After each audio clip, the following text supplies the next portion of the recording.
Tonight's Impact pay-per-view. It's Bound for Glory time. It's time for some Impact action. Hard to kill, mate. Hard to kill. Bound for Glory was a few months ago. Oh, mate, then why have we put Bound for Glory as the picture? Have we? The thumbnail says Bound for Glory. We're rubbish at this. This is Broken Matt Hardy.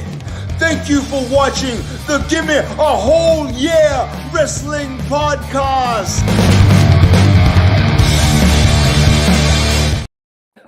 I need to look at this thumbnail now because that is an absolute nightmare. Absolutely. What is going on? Oh, it's just the way it is. Don't worry about it. It's all good. I think people know what it's right. It is as well. It does as well. See? So it's killing my stinger by like putting me off. I'm like, it says hard to kill him. It says hard to kill in the title, but it does. So who cares, right? Who cares? I don't care. I think what that is, guys, is last time we did it, we had that graphic there. We used that template, and that template's left. So this is just to correct the record. This is indeed Impact Wrestling Hard to Kill, not Bound for Glory. But bloody hell, I'm just going to plug in this other computer because I'm going to fix it while we're doing this. If you wouldn't mind, mate, if you wouldn't mind, you've got the technical skills I could never possess. Oh, no, it's not technical skills. It's just madness. So we've got a lot of people coming in the ring. Is that Kushida? It certainly is, mate. And we've also got in Impact now. Yeah, he is. I've forgotten the reason why, but we've got a few New Japan guys there. Actually, we've got. Is it not Shooter Immunity? It's the other dude. I've forgotten his name, but he's also pretty cool. I'm sure they'll pop it up on screen. So who else is in this match? There's an old guy. I'm sure he's cool. Well, we've got Alan Angels is in there. He's left one cult and now joined another cult. I'm starting to think this guy is more of a follower than a leader. There's Dom. Hello, Dom. Now, Yuya Umario, Mike Jackson, Bahinda Gujia, Mike Bailey, and Kushida, who I didn't even know had left Impact. Does he still? NXT. Does he still come out in his Back to the Future gimmick? He sure does. Cool. He had a gimmick going on with Alex Shelley a little while. They kind of brought all that back. Just so you know, guys, as well, Dom's running his stream over there on SmackDown, but for some reason, Impact are running a pay-per-view against SmackDown and Rampage. So I don't quite know why they're doing that. And on Friday the 13th, but but here we are. Here we are. Saying that, it's not Friday the 13th for me and Ant because it's now Saturday for us, isn't it, mate? Of course we are. Of course. Yes. Okay. Right. We just had a stream all about who might WWE sell to. So that was really fun stream, man. It was. And you all thought I was coming on drunk. Oh, I was hoping you were. I was devastated when you were sober. I thought YouTube is going to kick us off, but it'll be worth it. And very good. So you're looking forward to tonight. What are you looking forward to most, man? I think for me, bloody hell. That's Dom Smith, by the way, the owner and founder of Soundsphere magazine, who's posting the word babes there. But dear. He's posted the word what? Babes for some reason. Babes. So, why? So what are you looking forward to tonight, babes? Well, I hope Emma's not watching nice this. to see you, brother. Oh, Emma's watching this. Trust me. Emma saw more of me than she's seen before last night as well. Oh, blimey! Do tell. I can't go there.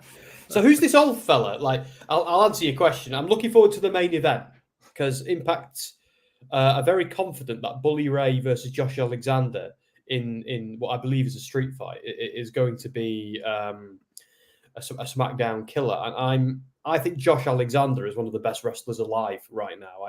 I honestly do. And he's also one of the best Impact champions that we've ever had too. He's just great. But Bully Ray, I don't like. He's a good heel, but I don't know if he's the guy to main event this and to be the guy to take this off Josh Alexander, even though he's held the title twice before. And there you go. You heard it here first, folks. And tonight, there we go. Are both babes. Yeah, baby. Yeah, baby. We are.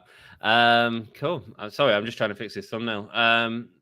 No, that's cool. Oh, WrestleSphere. Oh, I hope all of these different things that you're logging into are giving the video likes, Tom. Yeah, that's a good point. Yeah, get each one like. And if you wouldn't mind jumping over to Facebook and doing it there, mate, that'd or be at least a cracking. dislike. A dislike's fine as well. We don't. No, I don't want this. No, it hurts the algorithm. Don't do that. I don't mind advertising the wrong thing. I was going to say, I've never seen Soundsphere and WrestleSphere in the same place at the same time. Just like you've never seen me and Batman in the same room at the same time. There we go. It's Michael's joined us. Hey up, Michael. How you doing, brother? Good evening, folks. Dex, you rock, man. Are you watching Hard to Kill instead of SmackDown, Dex? Or Bound for Glory? Brother? Yeah, not Bound for Glory, yeah. Yeah, which one are you watching, brother? Sam's going to be doing this all night, and obviously Dom's covering your SmackDown. But why would you watch that rubbish when you can be here watching Sam? Well, we've got the sassiness, the sauciness, and the sexiness, and Anti's here to give us a charisma injection. So charisma injection. So it's nice in our veins. And now there is an old guy walking the ropes. Now they call it old school. It's never been so old school. I honestly don't know who he is. I'm sure he's great, but I don't know who he is. I would just like to say Impact. And they did do this on the actual Bound for Glory as well, not the fake Bound for Glory that we had on the thumbnail. Dan and I will have words tomorrow morning, bless him. But we won't. No one will have words with me tomorrow morning. I'll be asleep. And Dan, to be fair, I'm going to put him over. He does it. He works so hard on all these thumbnails and stuff. Oh, mate, it makes my life so much easier. Is this dude still going on the rope? Flipping heck. Anyway, I'd like to say Impact have got like a good crowd. They're in a big venue with a big crowd again. It's a little bit like the TNA days of old where they had the really, really loud, big crowds. So I'm feeling it. I'm quite excited. I like how Impact is growing. They're not on AEW's level or anywhere near, but it's nice to see like the Impact pay-per-views and the Ring of Honor pay-per-views are having nice big crowds again. It makes me feel like it's a four-party system almost. WWE, AEW, Impact, Ring of Honor. Well, I think after the week's news and everything that's been happening, I think a lot of people are currently interested. I had a great stream on Wednesday with AEW, and it was a lot of people. There was people there who were saying like, "I've come because I want to see what the alternatives are to WWE." After all that news, which I think is absolutely fair enough, and I think it's that's my concern with the whole WWE thing. That I think it's a really good thing for the wrestling industry at the minute. That people are sort of checking out all the brands. I think that's cracking for the longevity of the wrestling industry. So yeah, that's what I said when we discussed the Khan's ownership. Because I'm an AEW fan. I watch religiously. I even sit through Dark and Elevation. Although Dark and Elevation were both cracking this week. Amazing! Yeah, really, they were really good. But they're sometimes not. But I stick with it through thick and thin. And I've criticised AEW recently. The brawl out broke my heart. But I am still an AEW fan. I support them through thick and thin. I was never been so excited as to when they started. So the fact that there's two premier companies at the moment is just amazing. And I hate the idea of picking between them. I just want to watch everybody. Bear with me one moment. I'm just going to have to leave the stream for a moment because one of my computers has died. So no! All I gotta do, I'll plug it in. All I gotta do is plug it in. I'll just be a moment. Michael, that's all good, man. I'm good. I'm watching SmackDown. Says Michael, nice dude. Well, enjoy it and go send Dom some love, mate. Dex, of course, he says he's all in for Hard to Kill and Rampage, double stream and watching us at the same time. Dex, that is mental. Dex is one of our new members. Do hit that join button and check out our membership screens. And part of what they get is the whole year emojis. You'll have to figure out how to do that yourself because I can't offer technical support because I wouldn't have a clue. But let me show you. Someone's won because it's gone thingy. Sorry, I've been trying to update the thumbnail. It's Kushida. Of course, it's Kushida. Cool. Well, I mean, they've made an investment in it, so they might as well. Check out our Hulkamaniacs. We have Eve Riot, Girls of Wrestling. Dan from Pro Wrestling Eve supports Gimme a Hull Yeah. Dex is our new member, also joining Gimme a Hull Yeah, and had a lovely warm welcome from people on the polls earlier. Thank you so much for everyone involved in that. And you can become a hardcore Hulkamaniac if you so choose to. If you want to be in front of that barbed wire, you can. And our friend Sassy is a champion Hulkamaniac, of course. Everyone loves Sassy. I love Sassy, and she's not been very well, and I care about her. What time did Hard to Kill start? It literally just started. They've literally had the first match, which I missed completely because I'm trying to sort out this thumbnail. But they, it started about 10 minutes ago. That's all. So you haven't missed anything, Michael. And the pre-show's on now. So if you want to watch that before SmackDown Rock and Roll. Over on Twitch, we've got Diggs BTW7. Welcome, my brother. He says, "Hi, what's up, G?" Who's G? I think it means what the kids say. It means, I think it stands for gangster, but I'm too old to know that. Oh, gangster. Oh, man, I'm a gangster. People used to call me a gangster at the kids' school because I was wearing a ghost coat. I was like, that's very not gangster. No. There we go. There we go. Yeah, so I currently have a dead computer, but it will fix itself. It's got no power, so it just needs more power. I don't know what's going on, but we'll figure it out. Have you got the stream on, or have you not managed to get that? No, on? not at the moment. I currently can't watch the pre-show because of this, so I'm going to give it a minute and try. Yeah, cool, again. Of course, yeah. Fact, Bully Ray is in a video package right now, teasing his main event, showing us the build up to this card with Bully Ray, the hardcore killer, with a chair up against him there. Thanks everyone so much for joining, everyone. If you could like the video, it really bloody helps us out, mate. And Matthew Lincoln over on the Facebook, hey up, I can see your like as well. It pops up on my screen, and even better if you put a little love art. Like I've got a love art at the top of my screen for the rest of the stream, which rocks, man. Will we see Trish or Mickie James at Mania? Matthew, massive question there. Obviously, tonight is Mickie. Is it the Mickie James last match standing thing? I've only decided to join this stream like at last minute, so I'm only watching the pre-show, and then Sam's going to watch the main show with you, dudes and dudettes, and everything in between. Will we see Trish or Mickie at Mania? No, I'm going to say no. I don't think either of them. I mean, we might see Trish. Trish is the bigger deal. Mickie James, bringing her into just for Mania. Are you talking about the Rumble, Matthew? I think you could potentially see Trish and Mickie in the Rumble. Trish or Lita, I think, will be going at Mania, probably with Charlotte. Makes sense. From what I know of WWE, that's the way I'd book it. But we will see, man. Showing up Hulk Hogan, showing Bully Ray's history within Impact Pro Wrestling, TNA, of course. Fight is sorted. Thank you. Give me a hull, yeah. You rock, Dom. Thank you, mate. I need to get that password actually for the Give Me a Hull, yeah fight because it's on my own at the minute. And can multiple people watch? We had issues with that before, didn't we, Dom? Anyway, I'll talk to you about that another time. We'll sort out the backstage stuff at some point in the future. Countdown hard skill, Trey Miguel against Black Taurus, the father of Luchasaurus. Black Taurus in action this evening against Trey Miguel. I'm sure that's going to be good. It's Friday the 13th, guys. Happy Friday the 13th, everyone. We've also got BT Sport 2. Ooh, I didn't know that. Oh, okay. It's Crazy Steve. Crazy Steve. We've got an interview with him on the channel. Check it out, my dudes. And dudettes and everything in between. Oh, he's doing the Jason song. Hi, Sam. Yeah, so this computer's dead, so I've got another one. There we go. You just went out and bought a computer quickly for no, the stream. I brought another one downstairs. That's all. Nice. Well, bless you. Thank you, man. There we go. Fight sorted, by the way, Sam. Oh, cool. At least we've got the pay-per-view. At least we can go. That's the main thing. Go. Crazy Steve is in the ring right now. There we are. He's building up the X Division champion, Black Taurus, the father of Luchasaurus. Here he comes. I didn't know that. Yeah. He's a bull. And when a bull makes love to a dinosaur. Man, was there ever a female dinosaur wrestler? Yeah. Thunder Rosa portrayed one briefly in Lucha Underground. I don't know what her name was. Did she? Perfect. Yeah. Thank you.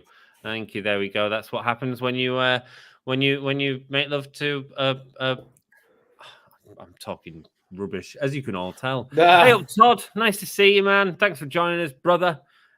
Great points in that stream. Sorry, there was so much going on that we couldn't sort of talk about everything, but yeah, great, man. Great points. What were we talking about earlier, Dom? Which bit? Not my computer's dying. Yeah, now mine's died. I don't know what's going on, but everyone's computer's dying at the moment. Yeah, Dom had problems with that the other day, didn't he? Yeah, couldn't get it to work. I'm still. This one's dead. I've got the other one now, so it's not the end of the world. But yeah, what a There you go. disaster. Anyway, it's a good job I've got spares, isn't it? Spares on spares. Trey looks great, man. Yeah, we interviewed him for Soundsphere as well, Trey Miguel. We had a good laugh about him getting into trouble as a child for doing Suck It. Nice. He ran to the top of a stairwell in school in front of all of his teachers and went, "Suck it!" And I was surprised. He does look like the son of Finn Balor and Ricochet. Does a bit. He does, doesn't he? If them two combined and made a wrestler. Oh, someone's been spray painting all over the title. What disgrace. Yes, I did see your question, Todd, and I didn't want to sort of address it in the stream because there was so much going on anyway, and I think everyone wanted to sort of get that they're involved in. A quick question for Ant. What if AEW drives WWE? What would you think of that? Well, they're currently looking at a second investment partner to get in, is what I last read, to assist with the Khans potentially buying WWE. What would I think of that? I think it'd be fine if they kept them as separate entities and then had the crossovers when you do the crossovers in a similar sense to Forbidden Door. You know, WrestleMania can suddenly become our Survivor Series. There we go. That's how we make Survivor Series relevant again, because it's not been relevant for years, is by having it as an AEW versus WWE pay-per-view. I think that'd be wonderful. It's up to them. If they see profit in it, great. But I also think that they've got a lot of their own benefits in AEW, like the provider of the merchandise, I think, is wonderful. I think AEW t-shirts are far better than WWE's providers. So there's certain things that the company is doing slightly better, and I'd be concerned if you was to put all that into one, you'd end up with a drop in quality. Yeah, and a drop in competition as well. Like WWE keeps AEW on its toes, and AEW keeps WWE on its toes. You have them. If like, even I had a problem with Tony Khan buying Ring of Honor. Don't get me wrong. I like what he's done with it so far. I support everything he's done. But the issue I've got is, will it dilute AEW a bit, or will it now mean, so I don't want, like, it's bad enough Tony Khan's in charge of 2 of the big 4. I don't want him in charge of 3 of the big 4. I like Tony Khan as in charge of AEW. I want it to stay that way. Fair enough, he's got Ring of Honor, but I don't even want him to book Ring of Honor. I don't mind him having a say in it, but I think he should have a separate booker so it feels like a different product and not just more AEW. I think that's what Ring of Honor needs more than anything. And if he was in charge of WWE as well, it would just be Tony Khan. And the wrestling industry needs some diversity of bookers and writers and views and styles. That's what helps wrestling be so good. I don't want Tony Khan just to become the next Vince. It's I don't. I don't know. But that's just me. Man. Yeah, I agree. So I'm hoping a more. Not that Tony Khan isn't ethical. I actually think he's one of the good guys. I really do. But I think I hope an ethical big conglomerate buys WWE and takes the baton and runs with it. I'd rather it didn't go to the Saudis, although you think that might be a foregone conclusion. But I personally hope NBC do it. And Trey Miguel, has he got some fresh ink? He's got more ink than I remember. Has he? Sorry, I was just amazed by that Samoan drop. It was beautiful, man. Really sort of threw himself into it, and great answer. Thank you for both you guys. You're welcome, Todd, man. Yeah, you're welcome. I think AEW can be its own thing, and I think that's great, and I think that's where you're coming from. As a fan, I don't particularly want to see it. If it makes sense business-wise, then fine. I mean, if it means that AEW is gonna have a product that can sell and put on a network and we all pay one price for wrestling, then there's benefits to it, but it all has to make sense in a business way, and we can't we can want stuff as fans, and we can want stuff for fans, but it's not about the fans, it's about the business, unfortunately. So it's certainly a worry. It's because it's with WWE. I was very much back on the WWE train until this recent news. So it's worried me a little bit. I mean, it's difficult, and that's why part of the stream I made the point of like people are saying that they're gonna stop watching WWE if it's owned by a Saudi company. Well, you already like support that by watching Crown Jewel, by watching them sort of, the Saudi Arabian pay-per-views. So, I don't think it'll put off as many people as people think. I think 20% of the talent will disappear. Yeah, that's the worry, isn't it? That's because I'm of the view that it won't change a lot. Like, because some people are like, oh, does this mean the women are going to have to start wearing bodysuits, or people like Sami Zayn will get fired? No, because it's a Western company. They can't come here and impose views like that, on the company. They can from afar, but they can't just blatantly do that. They won't get away with it. But people like Sami Zayn might not want to be there just out of principle, not because they're Sami forcing Zayn won't him out. be there, no. Yeah, exactly. They have to give all the performers the option, and I think, like I said, I think about 20% of the performers would say no. Yeah. After also with their experiences in Saudi Arabia, let's not forget the time that there was all sort of trying to get back on a plane and couldn't actually get back on a plane.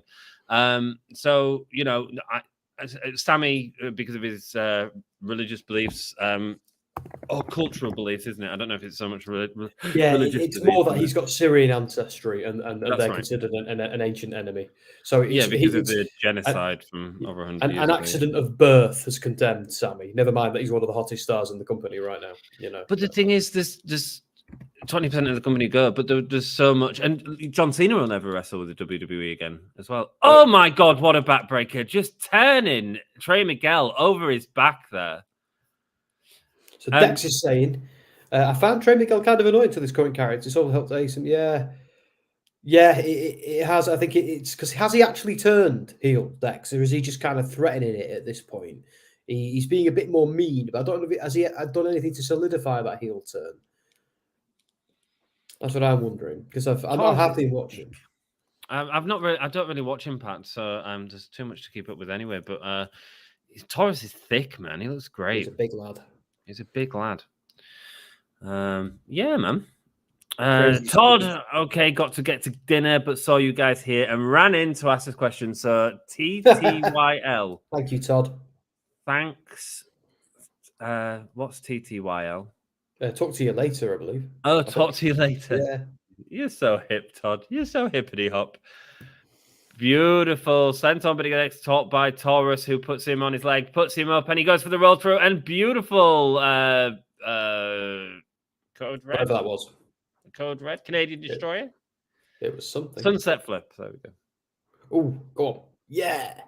Oh, caught him. Fail. He's going to bash you're against a bit the behind, rollers. No, he doesn't. Sam on it, mate. I'm just not on it, mate. I'm just you kids all taught this stuff I don't understand. And that's right, Todd. I'm calling you a kid. I know you must be 36 this year. That's what's terrifying. Yeah. Not far off dead. Yes, Trey Miguel goes to the apron. What can I say? I moisturize. What can I say? I'm only 12. Trey Miguel going to the top rope now to deliver a double knees onto Taurus. 1, 2, and a kick out, man. A kick out. Like the fact that they've got rid of the timer at the bottom now, so we can't just watch the timer to get the end of the match, which they've had for the rest of the match. Nice little production point there from Impact Wrestling. I wonder if they asked Paramount Pictures, or is it New Line Cinema, if they could use the Friday the 13th logo. I had that wonder before when I was watching the last episode of Impact for this week. Oh, did they use the logo? That Friday the 13th logo there is the official logo of the Friday the 13th series.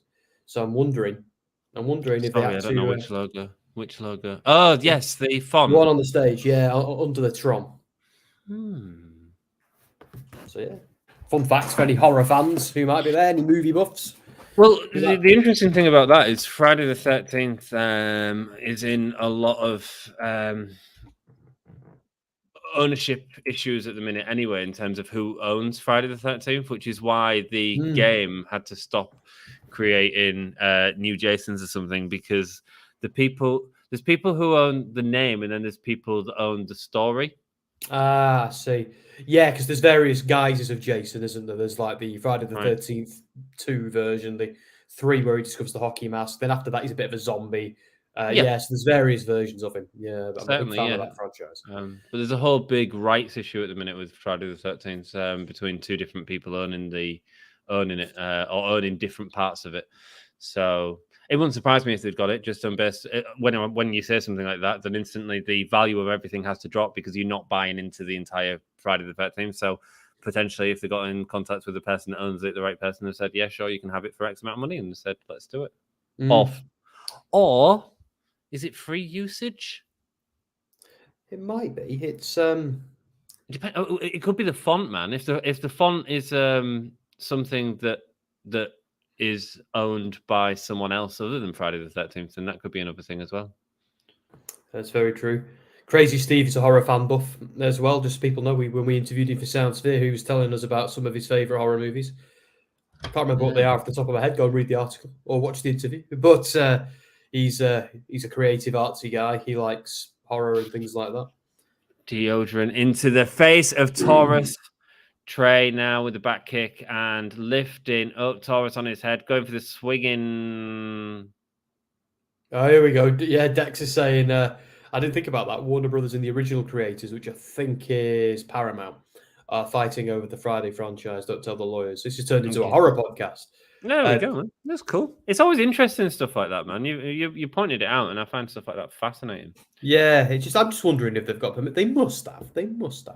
So Dex is saying, so Trey turned not long after Bound for Glory. He screwed Speedball. Yes, he did. Yes, I remember now. You're right. So he has solidified a heel turn. Good, because it's given him an edge. Because his tweets have been a little bit more edgy as well in recent times.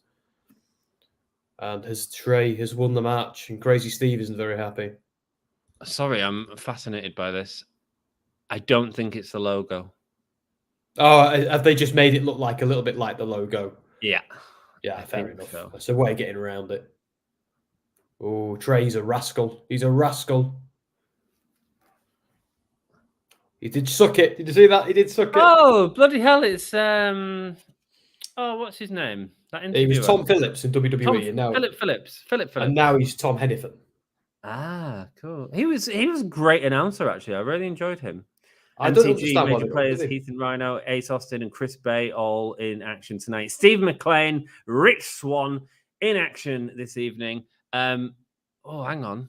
Is it? No, it's not the Friday the 13th logo. No, it's not at all. Just looks like it. Actually, it looks nothing like it, which is kind of interesting. It's the original logo, I mean, because they've had a few logos. I'm more thinking of the original movie. As far as I'm aware, I want to screenshot and compare because I'm fascinated by this. I'm sorry. This is Steve Macklin versus Rich Swann, Masha Slamovich, Deonna Purrazzo, Taylor Wilde versus Killer Kelly. That'd be awesome. What we got after that as a number one contenders match for the title. We've got, I believe, Joe Hendry versus Moose. Joe Hendry, I've worked with him a lot at work, actually. Have you? Awesome. Yeah, man, he's a really cool guy. Jordan Grace versus Mickie James tonight. That is for Mickie James' contract. Is that right, dude? Yeah. Well, I think if Mickie James is over, if she loses, she's done. She's done with the. She retires. It's the last rodeo, isn't it? So the next loss she has means she retires, and tonight might be the night. Now, does she retire or does she go on to the Rumble? Well, she said no matter what promotion it's in, no matter what promotion her next loss is in, be it NWA, WWE, or Impact, so the three she's currently associated with, she will retire. So I don't think she'll be in the Rumble this year because of that, because if she was to lose it, that might count as the last rodeo. So I don't think she'll be in it. You bring up the question of does it count or does it count, and then you bring in some intrigue into that, don't you? So yeah, it's a weird one. It is a weird one. But I think other people will be like, hang on, you didn't win that match. Yeah, I get exactly what you're saying. Dex, for you, I'm getting the Friday 13th logo up. We're gonna set up a comparison here. We're gonna find an answer to this. We are going to find an answer to this. Just check. I've got no porn open on my tabs. I haven't. And speaking of, here we are talking about porn, and everyone's going out to celebrate the life of Don West, who we lost recently. Yeah. Of course, announcer for Impact, Heath there. Oh, Nice. in other news, my other computer's working again, so hooray! Good. It's booting up again, but I've got this one now, so I don't even need you. Yeah. I've got 10 bell salute. 10 bell salute for Don West happening right now. Very nice, very respectful.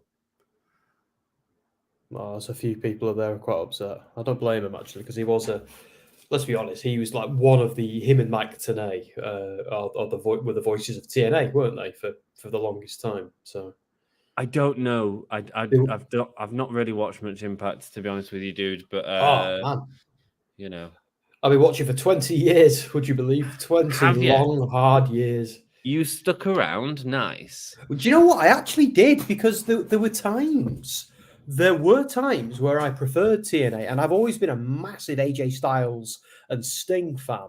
And that was the place where, after WCW folded and he never came to WWF, at least not for years. Of course, man. Of course. That's where I went to watch Sting. And Sting was, and TNA was almost the rebel, sticking it to the big empire, a little bit like AEW is now. So I have a soft spot for TNA and Impact, and I always want them to succeed and do as well as they can. It's not always perfect, but I'm a big supporter of, because it's like three-party politics. I long for that. I long for three big major premier wrestling promotions, and now Ring of Honor doesn't really count, because it's owned by the Khans and it's a sister promotion to AEW. So it lands back on Impact's shoulders to be that, I believe. And I think the time is now. I think it's a great time to be a wrestling fan. And I think Impact's time to get back to the glory days and right now, and I really hope they do it. That's just me. Fingers crossed, man. Fingers crossed for sure. Dex, there's a specific copyright loophole with American Horror where the rights revert back to the creator or writer, not the production company, after 30 to 40 years. Yes, I believe that's what I had heard. The Freddy movies are dealing with it too. I've got to order tacos and maybe have a drink during the show. Dex, man, I hope you hang out with my dude Sam here and enjoy your evening. Dan says, one of the few guys I sadly never met. Sorry, mate. I'm really sorry. Sad. Dex says, so there's a spoiler for the Mickie match. Indeed. What is the next match? Have you got it up on stream? Can you see it? What is the next match? Bear me a moment. I'm just getting my stream back up after my little faux pas with my computer not working. Continue watching Hard to Kill. Obviously, the pre-show has finished now, my guys. We are going into the main show. And thank you so much for doing it. Sam's going to cover the main show with you guys while I go and sleep. I don't blame you. I still want to discuss this wrestling because, I mean, it's cool, right? The Friday the 13th logo. Got Dex is saying he agrees. Like, Impact was the most entertaining promotion during the early pandemic. Yeah, they did a lot of cool, funky stuff, didn't they, with the Wrestle House and things like that. So yeah, they were thinking outside the box a little bit. How could they make the best of it? The pandemic. How could they, keep going in a way that allowed them to be entertaining without us getting sick of them or anything? So yeah, it was a good time. Well, it was a bad time, but they made the best of it. Bless them. I'm saying never had a bad word about him, Don West. Yeah, me neither. I'm sure he's got a lot of mutuals that have worked with Don as well. The world title match is allegedly opening the show. No way. Yeah, I heard that. That's bizarre, isn't it? Like, then what's the main event? Maybe Mickie James. Oh God, that doesn't bode well for Mickie James. Uh-oh. Choco Pro for me was the best during the pandemic. Actually, Pro Wrestling Eve was the best for me during the pandemic, but you wouldn't actually put it on shows. You were just showing replays, and that's how I got into Pro Wrestling Eve. Choco Pro was great, though, and they did a lot of really cool stuff with, like, have you ever seen Choco Pro, Sam? I haven't, no. Oh, mate, Emi Sakura's Japanese company. It's fantastic. It's like, during the pandemic, they were, like, just fighting in what looked like a school classroom, but they were, like, with mats down. And it was just great. It was really good and just putting on a show. Yeah. Dan says Mickie has done a lot more promo than usual for tonight's show. She has. You're right, actually, mate. You're right. I've seen her talking on all sorts of things about that, and it makes me worried. But I think she couldn't then go to the Royal Rumble after that, could she? So Look at this. He's found it. Oh, there you go. The Friday logo. So you found it.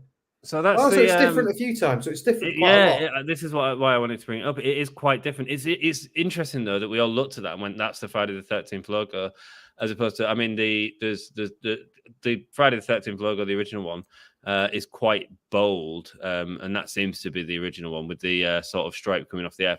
It's interesting that we look at that font though and go, "That's the official logo," but it wasn't. It wasn't. So sneaky Impact. Interesting, eh? Interesting. Why couldn't she? Why couldn't she win? I don't know. Wish you guys were doing SmackDown. Daniel, thank you so much for your support. Go and give Dom as much shit as you can. Is what I suggest. Mickie getting the main event and Victoria being there. Are your spoilers? Mickie, Gail, and Victoria are close. My point is, if she lost tonight and ends her career with the last rodeo, she couldn't feasibly go and do the Royal Rumble because that's not honouring the stipulation, because she said it's across promotions. That's what I meant. Yeah. We'll see. Is that the stipulation that Impact has put on her to make? I don't know. No, because she's I think no, because she's been doing it in NWA as well. So presumably it's across every promotion. I don't know. Why didn't she go to Rumble? I mean, does the Rumble count as a match? Yeah, because it counts as a match. That's it, really.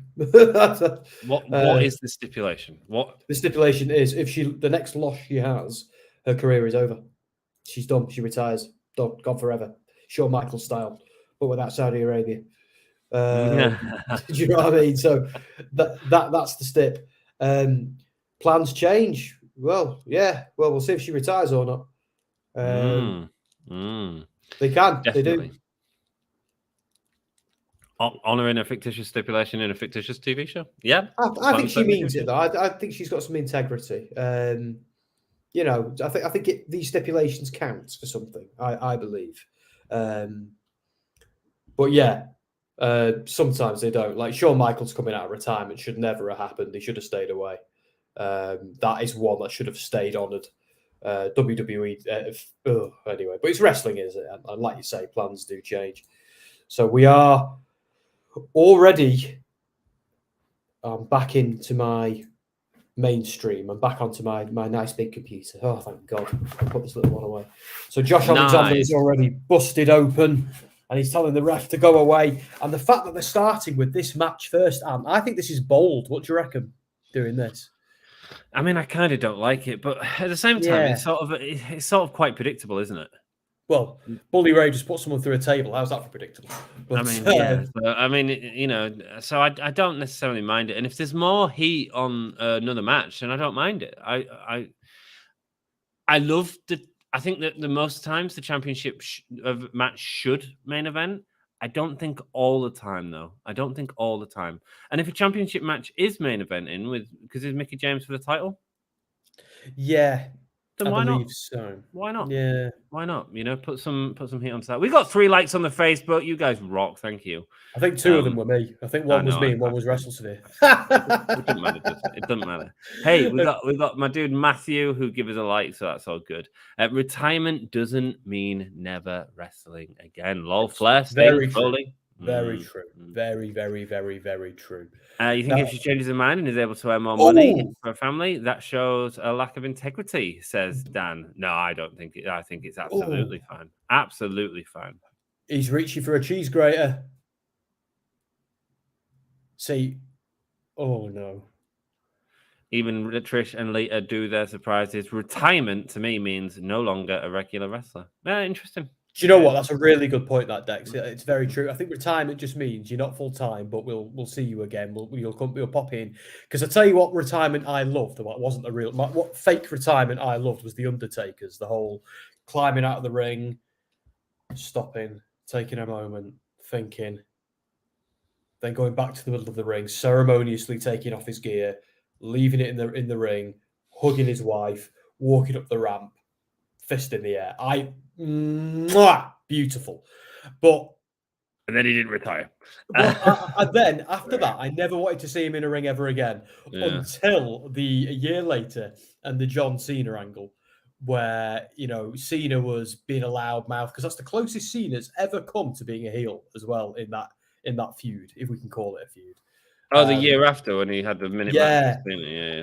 And I loved how when the bell tolls, his gear is back in the middle of the ring, then the lightning strikes and the gear's gone. That was awesome. And then he squashed Cena. It was just ace. But I think he should have gone away again after that. I think for me, like I enjoyed the Boneyard thing, but it was very much a match of the pandemic era, wasn't it? The cinematic matches and stuff. My favourite cinematic match was Sting and Darby Allin, though, versus Ricky Starks and Brian Cage in AEW. That was my favourite cinematic match because it had so many elements of proper wrestling as well as cinematic stuff in it. It was awesome. There's a lot of artistic flair in that for sure. I mean, I don't think any can beat. I did a video on it a while ago on the top 5 cinematic matches. And, cool.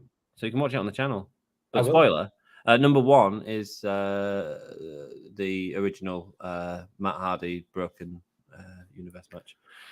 Oh really? The TNA one. Yeah, it was very good actually with the drones and it was cool. It was more than just a cinematic match. It was the culmination of a big story, a lot of stuff. No, more than that, it was a step towards a different direction in wrestling.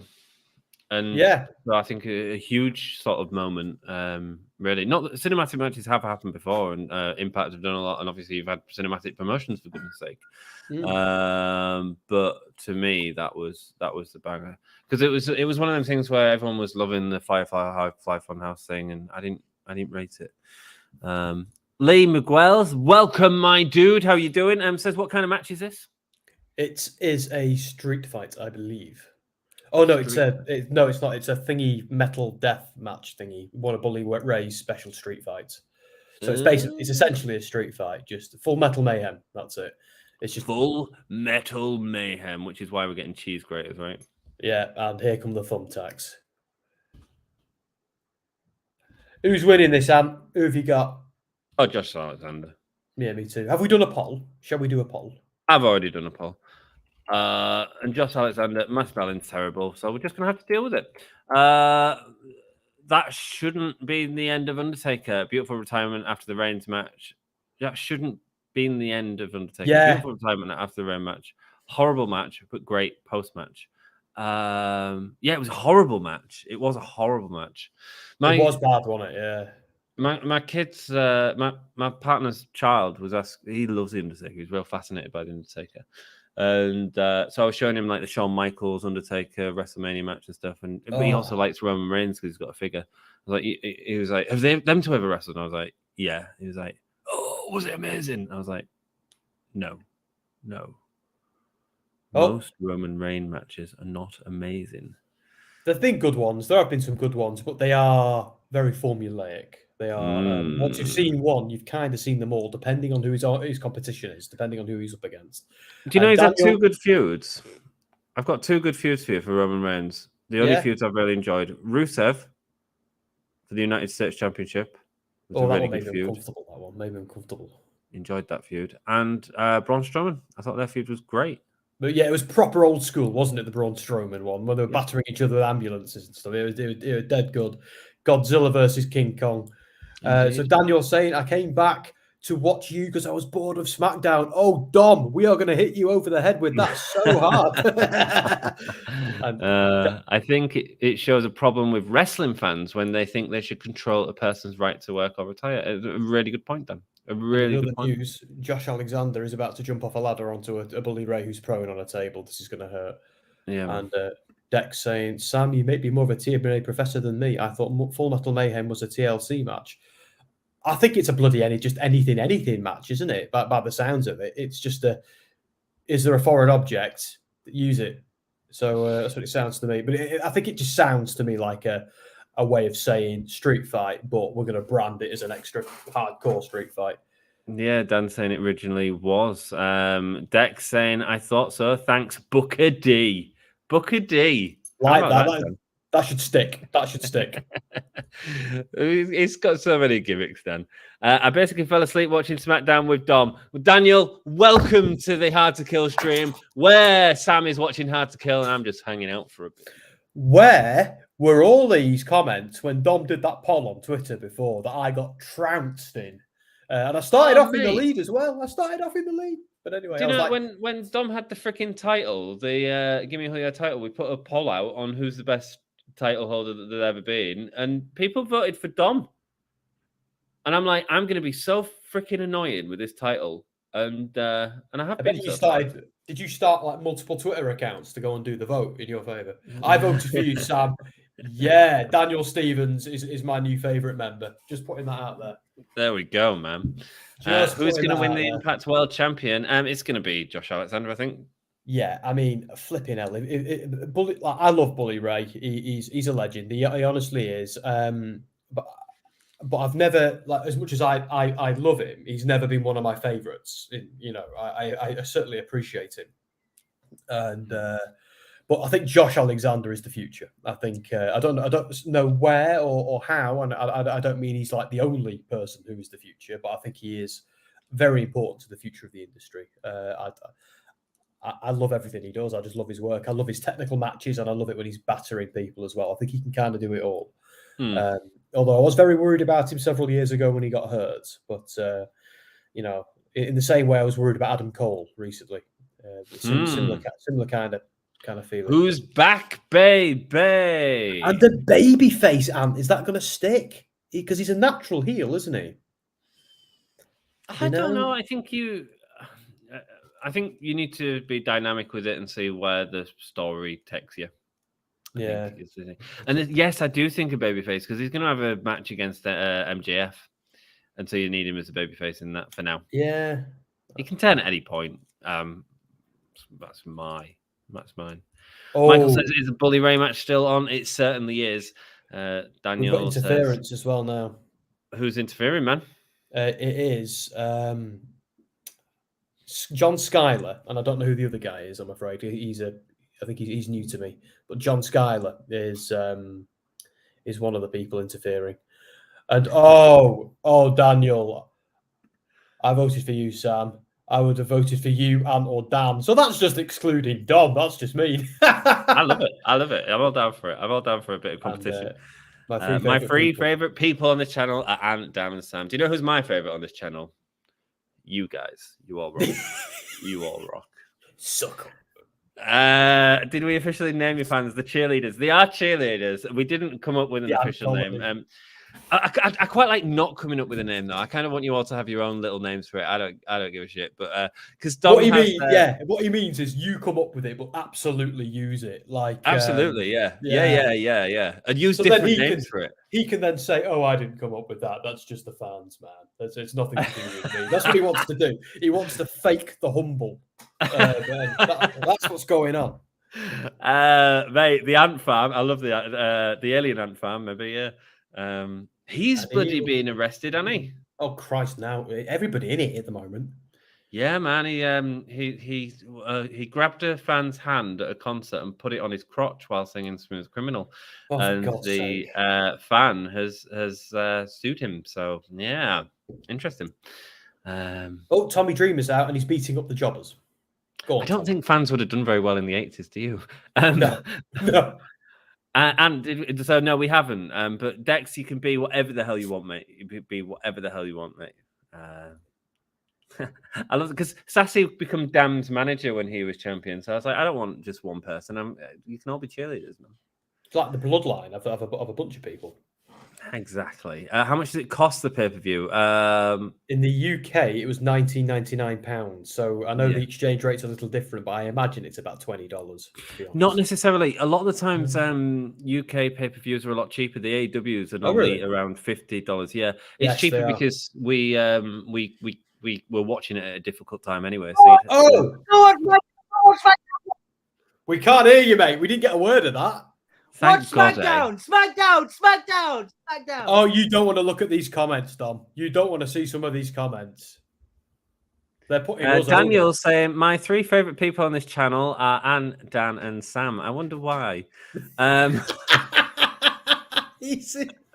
was great is he had that planned. I'm going to shout this. I'm going to say that, and he came out and his mic didn't work. Oh, yeah, he overdid the gain on his mic, the prick. Yeah.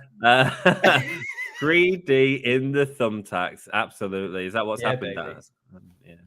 Yeah. Love this channel. You're all funny. Thank you so much, Daniel. We love you. You do know I can text you our fight account login and you can watch this. Just saying. I'm good. I'm going to bed in a minute. Yeah. A wild Tommy Dreamer appears, and I don't think I can watch it at the same time. Actually, it'll kick can. you off. No, you can. Honestly, it never went before. It's not like the WWE one. It's the fight is a little bit more liberal with your usage. Cool. At least I. Do you know how I know that? Because me and Dom have watched like the Ring of Honor shows at the same time on air and stuff like that.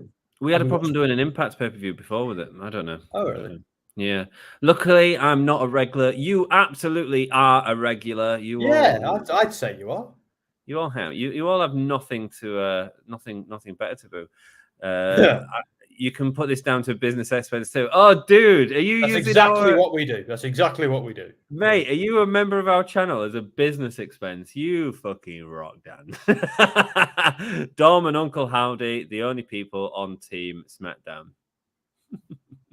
I was going to say, when it comes to gaming and wrestling stuff now, it's all written off on tax because it's all work, isn't it? I suppose, you know. No. As much as I love the pleasure of all of your company, and I do. This is work. It's work I very much enjoy, but it is work. Daniel Rottwiley, I'm a regular to this channel. You certainly are, mate. Oh, it's not work to me. This is just fun. You know, I really miss it when I don't do it. I really miss people. It's hard. Like, it is. We've got some good people on the stream.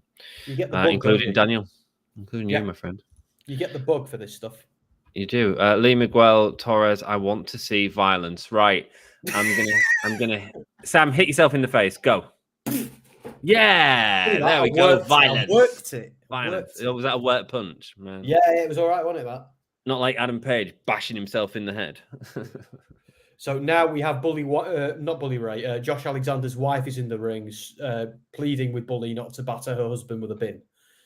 This is some classic TNA stuff. I'm kind of feeling it.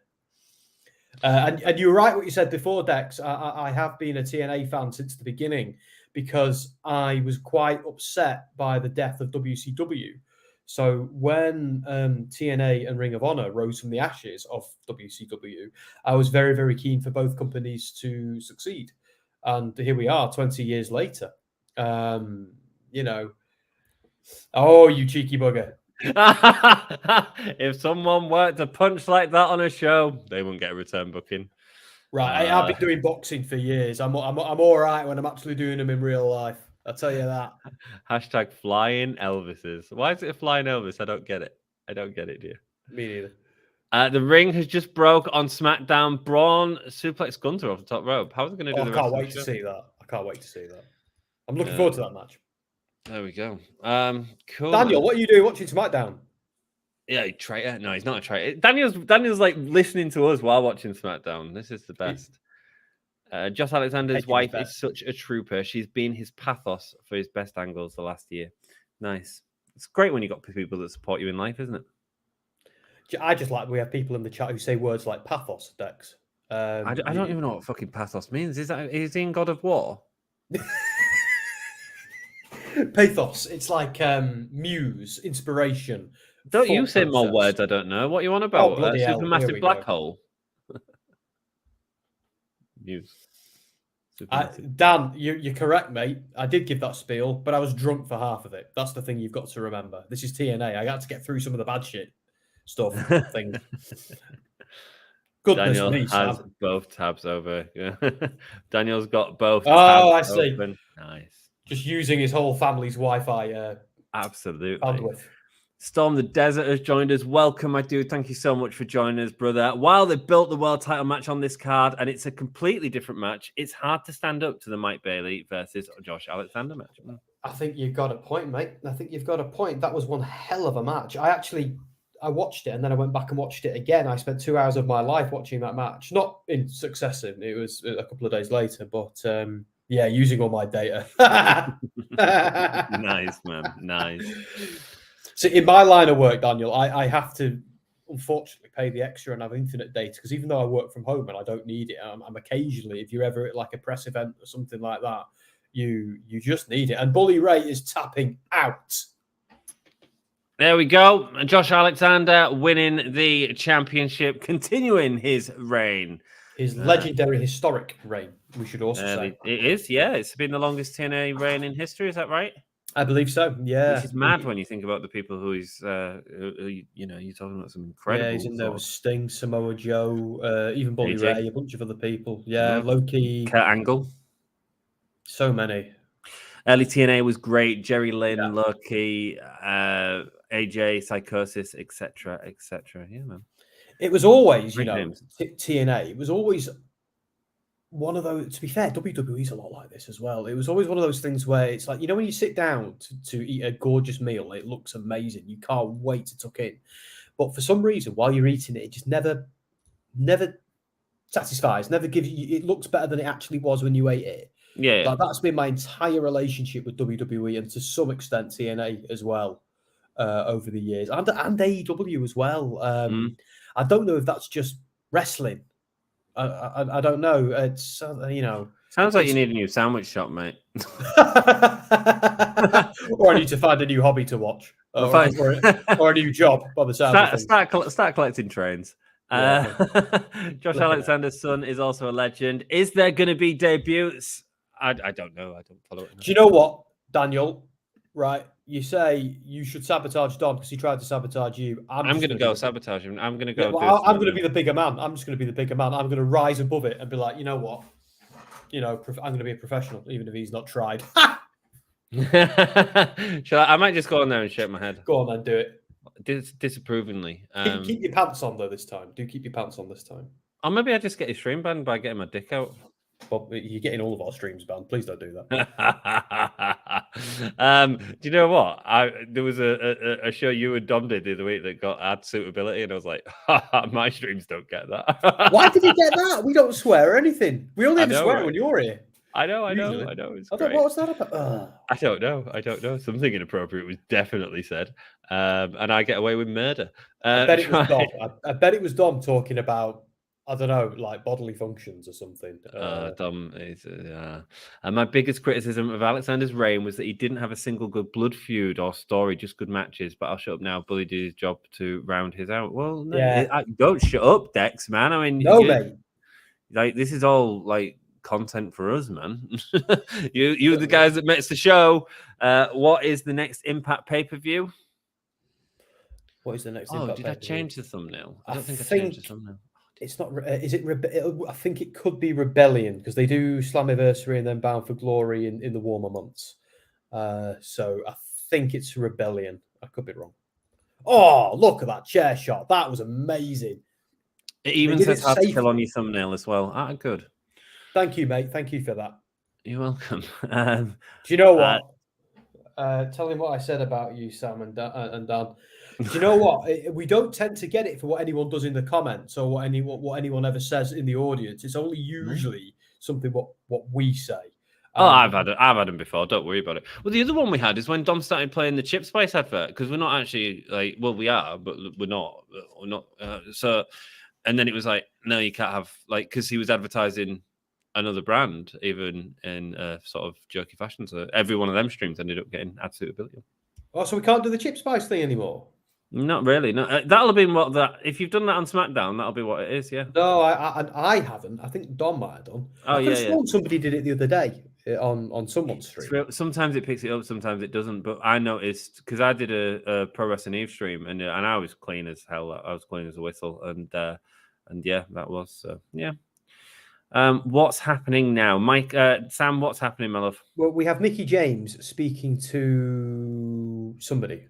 I don't know who she is. I can't remember. I recognize her face, but again, I've drunk a lot of the TNA stuff. Nice. Again, I'm 35 now, but I've watched TNA since I was about 15. So, so my entire 20s and late teens happened in that era. So those are my more wild days before I was married and comfortable. So.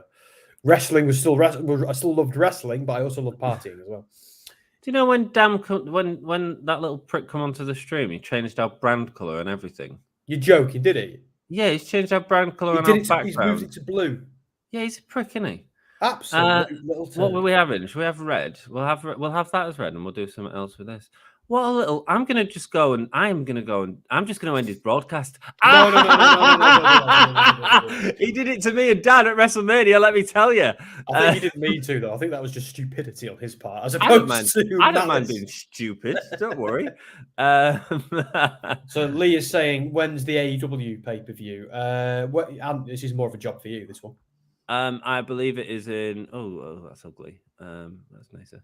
I believe it's in March the 6th, I believe. And which one's that? Is that Revolution? Revolution, this one, yeah. Yeah. Think Gunter just retained. Nice, man. Nice to see you, Mark LFC, UK. Got a Liverpool fan in the house with Kentucky Fried Chicken logo. Yeah, I thought that was something to do with KFC. Yeah, it is. Yeah, Mate, I thought that's it was banging, KFC. isn't it? It's pretty cool. Good logo, dude. See, now I want KFC. Would you like to see Jacob Fatu in something other than LMLW? Yes, I would. Storm the Desert. I actually think WWE would be a good place for him because of the whole Samoan connection and the bloodline and things like that. I like the idea of when they're done with this bloodline thing for him to feud with other Samoans who may be coming, like maybe members of his family. And let's be honest, he's related to Fatu. So if Fatu was to come in and be like, what's all this about you being the tribal chief? Nah, mate, you ain't no tribal chief. People like me are. That'd be a cool feud. Might be a nice way of, when they turn Roman face again, it might be a cool way of doing. But yeah, I'd work in AEW because I think AEW does need more. How do I say this? I think AEW would benefit from more big meaty guys throwing people around because they've either misused a few of them, like Lance Archer, or sometimes we don't see them on a broadcast at all. Where I think WWE has an abundance of them. Where I think WWE needs to spend more time on people like AJ and Finn Balor. I think AEW needs to maybe, more Samoa Joe, more Brian Cage, more beefy dudes. I'm just going to say this on camera. I like beefy dudes in wrestling. There you go.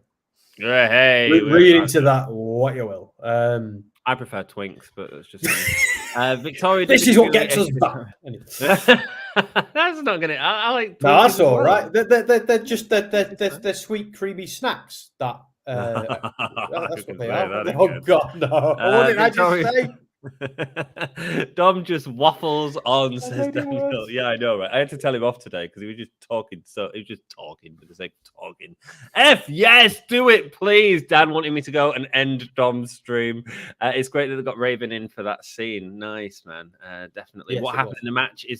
Was there any blood? Lee, was there? Sam, was there? Blimey, Lee, you are a bloodthirsty bugger. What happened, Lee, was it was essentially a really good street fight. There's a lot of good spots in there with, Josh Alexander's wife and stuff, but there was also some technical stuff as well. Josh out wrestled Bully and out fought him at the same time was the takeaway. There was a lot of blood. Both men bled. And I think the jobbers bled a little bit as well. And but Bullet Club are coming to the ring. There we go. Bullet live. Ooh, 4th or 5th is the Saturday and Sunday, so it'll be the 4th or 5th. I had March the 6th in my head because of Dan's event that's happening on March the 6th and the 8th, which is a Monday and Wednesday. Daniel says, "Hey guys, hey up, welcome on Twitch. How are you doing?" That's not how hierarchy works. They ain't bringing a guy into feud with Roman in that kind of story from the very start. I'm thinking a year or two from now. I don't think anytime soon. I like the idea of it being a callback. Jacob Fatu. I mean, later on, let's say Fatu came in and was like, "What was all this I hear about you calling yourself this? I never agreed to that. I never agreed to call you my tribal chief." And That was something you did here. It's just that's what I'd do. I'm not trying to dispute how a Samoan dynasty tribal dynasty works. I have no idea. I'm just thinking about how can I make a compelling feud between two big burly Samoans. That's all. Let's have some big burly Samoans. Pretty much, I have no idea how that. Petroglyphs, let's go. I'm very well travelled, but I've never been to Samoa. Jacob Fatu definitely needs to get only a grander stage before his body starts to fail him. Nice, yeah. Well, you've got a point, Dex. Did you know that this is Sting's last year in wrestling since his AEW deal is up soon? Yeah, I mean, I don't think it's confirmed it's his last year, but I get what people are saying. Yeah, they could his in-ring stuff has been on, in my opinion, to be fair, his in-ring stuff has been on borrowed time since he started in TNA, in my opinion. Yeah, man. Seriously, and I loved him in TNA. I was really happy when he came to WWE as well, but oh my God, did they botch that? Oh, mate, yeah. Not just his fault, and not, to be fair, not just WWE's fault either. Bless him, he got injured. That buckle bomb was flipping savage that year. That buckle bomb put a lot of people out of commission that year. Finn Balor as well. Yeah, was put out of commission by that move. that was about 2 years later on, wasn't it? Yeah, it's got a controversial history, but he can do it. He can do it safely. He's a he's a talented dude. Daniel Wiley, you're on with another account. Nice. You're a Wiley Club one. is 2 watered down now. Seem every man and his dog had a stint in it at this point. Yeah, really interesting point because it was a really hot company at one point. Is Naomi going to return to World War III? I think we're all going to be in it if things keep going the way they're going. I think we're all. And you're correcting yourself, but I do prefer World War III. Yes, she is going to glow up World War III. Is she going to go back to WWE? Yeah, I think so. Word on the street is it's a done deal, her coming back. They're just waiting for the right time, especially now that Sasha Banks has gone to New Japan.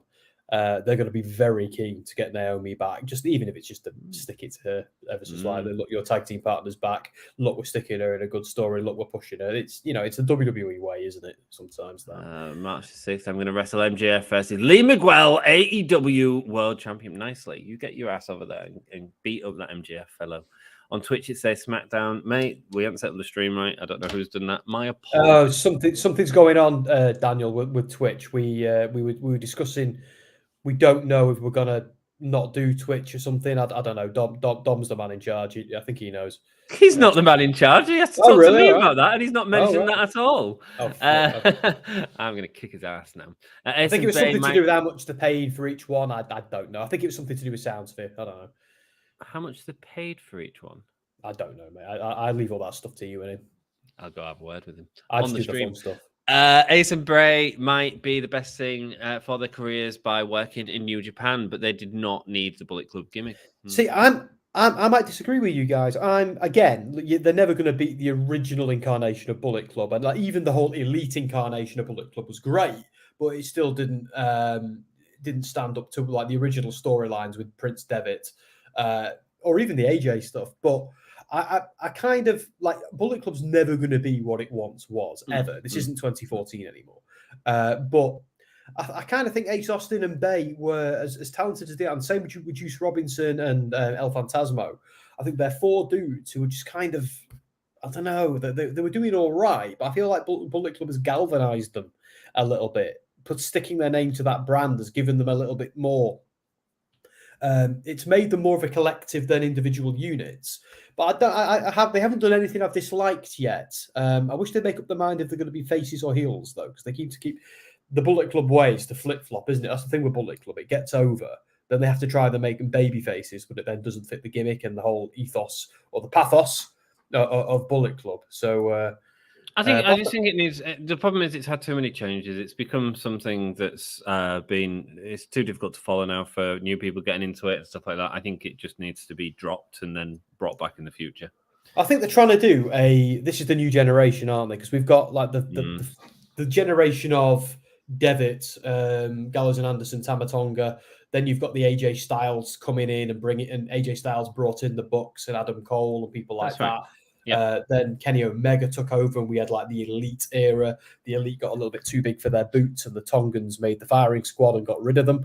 They then sold their soul to the devil with Jay White, who has been superb, I think, in everything he's done. But if recent stories are to be believed, he might be on his way out as well. But it used to mean you left Bullet Club when you left New Japan. That doesn't matter anymore as much as it used to. So it'd be interesting to see if Jay White does leave New Japan, who own Bullet Club. Will he actually leave Bullet Club, or will they be a little bit more open to exporting it to places like AEW, who they work with, which they could do. Less so if it's WWE. They're not going to stick an OC t-shirt on him, are they? I don't. I to be honest, your knowledge of Bullet Club ways extends from mine. So I'm just gonna say, yeah, probably. He should have beat Hunter. He should have beat Hunter, and beat Hunter also sounds like an awesome video game title. It does, doesn't it? Beat Hunter. Shoot these beetroots. Yeah, man, that's like a proper Flash game. You know, like on Newsgrounds. Is that still a thing? Is it Newsgrounds that used to have like Flash games? Anyway. I don't. That takes me back to high school. I know, right? I don't mean hierarchy in Samoa works, lol. I'm talking hierarchy in the locker room. If they brought in someone and did that straight away, do you know the drama that could cause? Yeah, man. I mean, yeah, let's do it. yeah. Well, you can put over a new guy. They're gonna do something real boring with the Roman thing. No, I'm into it. I'm really into this whole Sammy Roman thing. I've got my Sammy's not winning. Oh, not when they're negotiating with Saudi Arabia. Oh yeah, flipping heck, yeah. Good God, that story is going to disappear very quickly. In fact, every the whole morning, Kevin Owens and Sami Zayn winning at Mania thing, I think, is just been dropped now because you can't have it.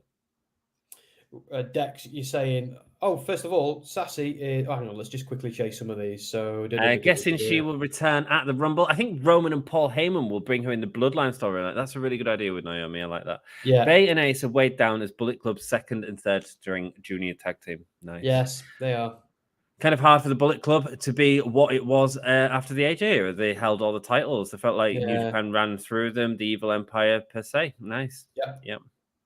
Sassy's in charge. Sassy, nice to have you with us. I know you've been with Dom for a little while. Good to have you with us for a little bit. Actually, traitor. I don't know, actually, Sassy. You tell me. Correct me if I'm wrong. But Dom has actually came in and tried sabotaging our stream, the little git. Yeah, I'm going to go over there and mess with him a bit. I might pretend to be a hacker. I could make a little mask, couldn't I? Go in an Uncle Howdy mask. That'd be funny. That you wouldn't know. That'd put the cat amongst the pigeons. Yeah, if I had £100 to spend, I think I'm going to run. Super chats, folks. Mate, I am actually going to make a little shitty mask out of paper or card. Nice. Oh, and I'm going to wear a towel over my head. I'm going to call myself the Tribal Sheik, right? Oh, blimey. How very topical. Thanks. Hi, Dan the Wizard. I'm going to come up with a little outfit and be on this. I hope I don't lose people, but yeah, I am. Be very, very careful how you do this. Be very, very careful. Cue the Wild theme song. Yeah. Oh no, I'm never. No accents. I'm moderating both, so I'm glad one of us is working hard, Sassy. As well. I'm moderating both, Sassy. You're the best. But be careful because there's going to be an invasion on the SmackDown stream any second now. They bring him into the Bloodline and make her the SmackDown and Raw champ, aka the Undisputed Women's Champion. Cool. That's good. Dex, you said you were going to trust my commentary. I've been a little bit remiss in my duties during this match. But yeah, so we've got the Motor City Machine Guns, Bullet Club, and the major players all going out. Is there another tag team involved here? Is there 4 tag teams or what? You think I'd know, wouldn't you? I'm going to go make a mask. I'll be back before I go and ready stream. Don't worry. Cool. I'll show you the shit that I make. Yeah, the stuff. Blimey. I think you can still hear me. I think I'm the only one making an effort not to swear these days. Do you know why? Because they told me not to. I've got a filthy flipping mouth. But anyway. Yeah, so we've got the major players. We've got the Motor City Machine Guns and Bullet Club. So only one babyface team. But Matt Cardona looks amazing. He's in great shape. It'd be interesting to see if he comes back to WWE. But so this pay-per-view, I'm feeling it. So I'm feeling it, but I'm a bit discombobulated by them having the main event. Well, not the main event, the big title match at the beginning. It's edgy, and I see what they're doing. But it makes me maybe Mickie James versus Jordynne Grace is going on last, which doesn't bode well for Mickie James. What she said she's going to do if she loses. So tonight might be the night Mickie James retire. Yeah, that's what exactly. Mark LFC, good football club as well, that mate. But yeah, that's what I'm thinking. I kind of hope not though, because I love Mickie James, but she's done this whole thing for a reason. Thank you, Dex. You're meant to be listening to my commentary, and I'm relying on you because I'm too busy yapping, which is what I do when ads here. Oh, Ace Austin. Smashing Brian Myers into his own corner, so he tags a fresher man. Oh no, Motor City Machine Guns are in. Chris Bay on the floor. Either retiring yet. Now, what'd be cool if it was a heel turn where she said, I'm not retiring, screw you. That'd be awesome. I'd love that. Oh, please do that, Mickie James. Please do that. I'd love to see her. That'd be great because I'd love to see her in the Royal Rumble. I really, really would. Like last year when she came to the Royal Rumble holding the Impact belt, I really popped for that. Really popped. It was not just because it was Mickie James back, and that was nice after the whole, trash bag incident, but seeing the Impact belt on WWE TV, what a moment! I live for stuff like that. I love it when wrestling companies acknowledge each other and are gentlemanly with each other. I love it. So Daniel Wiley is saying, "Where is Dan?" I believe Daniel, he's having a well-earned sleep after making all our thumbnails and working hard this week. So it's you see, we sort of take it in shifts, but we invited him to be on the earlier stream, but he was too tired. So fair enough. Now have a nice rest, Dan, and we'll see you at Monday Night Raw, which is Dan's regular slot on the podcast. Mark is saying if she wins, she won't win clean. Yeah, it's a big if. I'm not gonna lie though, mate. I think she's losing. I'm coming back on YouTube. Yeah, something's going on with the Twitch stuff, Daniel. I don't know if we're dropping it. I don't know the ins and outs of why. It might be something to do with we need them for sound spit or whatever it is.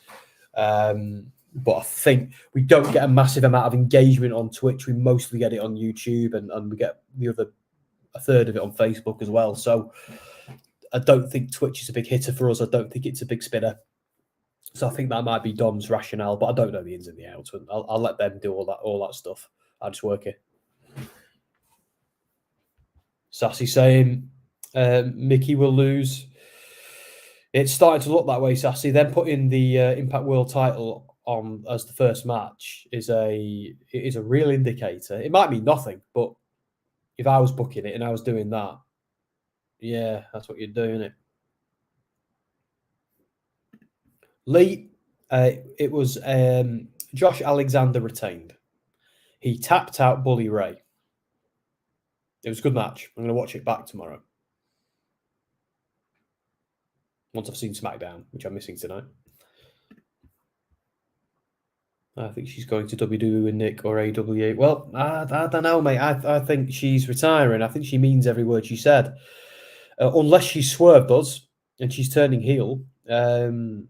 I actually believed her when she talked about wanting to spend more time with her kids. I think she's... I don't want her to retire because I'm a big fan. I'd love for her to stick around, but if she wants to spend more time with her family and retire, I totally get it. I'd love to do that. I'm a while off, though. Dex is saying, to be fair, last year's pay-per-view, she had the knockout title match and a power...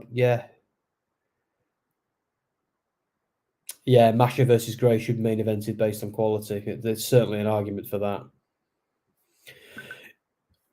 You're right, Mark, and so did dozens of other people who said they were going to retire. As Dex quite rightly said earlier, retiring means absolutely nothing in this industry. It simply means you're going away for a while. But what I mean is I believe she meant she wants to go away for at least a while. I only believe that because she said it. That's all. Hi,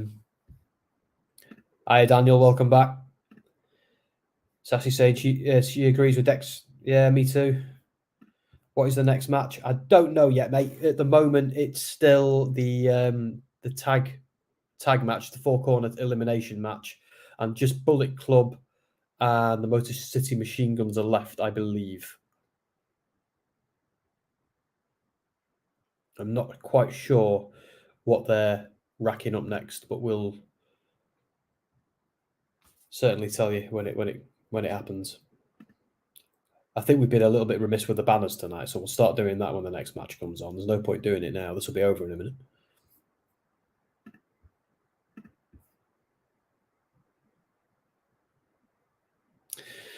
Yeah, you're right, mate. But I think the only issue with that is it might have been a bit of a spoiler to her retirement. So I think they wanted to leave it as open as they could. And oh, flipping it, Ant's coming back with a mask on. And oh my lord. See, you guys can't see this, but I can see it in the back end and it's horrifying. Prepare yourself for something creepy. What on earth is that? That's fine, right? It's like the Phantom of the Opera went and asked people to bring out their dead. Yeah, absolutely, man. I've even got Phantom of the Opera hair going on. I'm going to go and... Dom's doing real well on his stream. He's got 20 people viewing, so he's going to regret fucking with the stream, isn't he? And Michael is saying, Sam, do you think Matt Cardona's last match in Impact? I don't think it's the last one. You know, I think there's definitely a case for him going back to WWE, and there's rumors that he and you know his wife are Chelsea Green. But I don't know if this is his last match. I simply don't know. It'd be cool to see him in WWE, but I also love him in Impact with Brian Myers, and I don't know if Brian's going to go back to WWE anytime soon after that losing streak they booked him on for about 2 years. Who brought the Big Bird zombie in? Ant, I believe. Who else?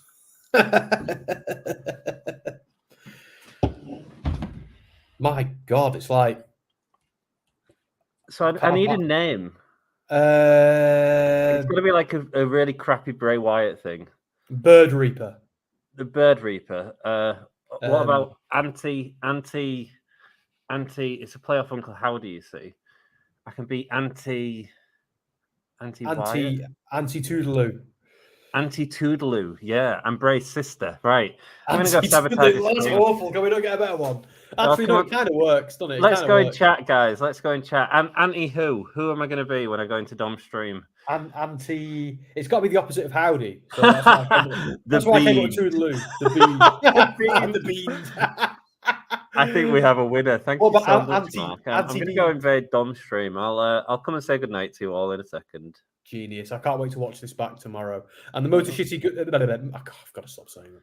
The Motor City Machine Guns have won, folks. So we'll see what's on next. I'll do a poll and I'll do a banner this time. There we go. Cool. See you all in a minute. See you later, Anti-Beaned. Here comes Frankie Kazarian. I'm not entirely sure what to do.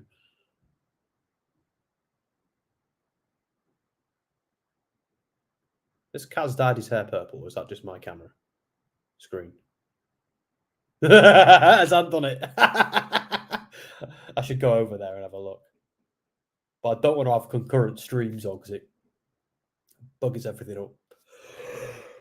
Oh, I'm sorry. Why does Kaz look like Gangrel? And is he too sweeting? Was that? Nah.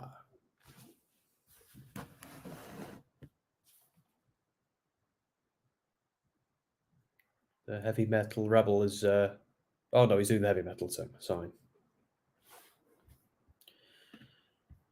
My favourite AW pay-per-view is All Out 20 because of the Joker. Yeah, it was a good pay-per-view. It's just a shame about what happened after. Which I'm trying to move on from. I think we all should do. As Kenny Omega said, he's right.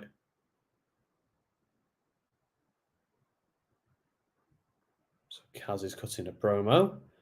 Interesting, because he's an AW guy back in Impact. So clearly that relationship is still chugging on some way.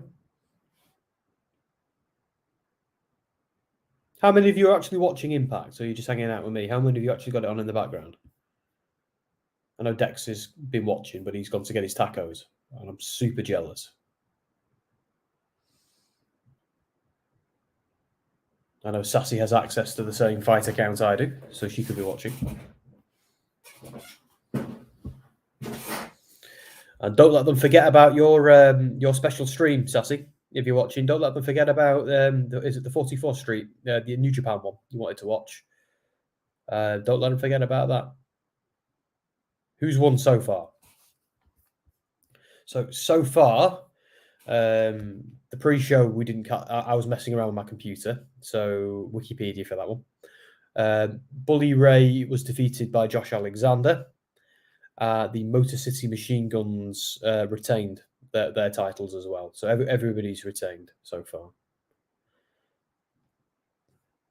Now Kazarian's cutting a rather pointed promo. And Sassy's on both. Lee saying, I didn't buy it. Fair enough, mate.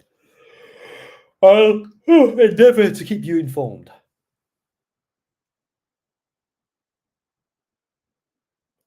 I'm liking Kazarian's outfit. It's the kind of thing I'd love to pull off, but couldn't.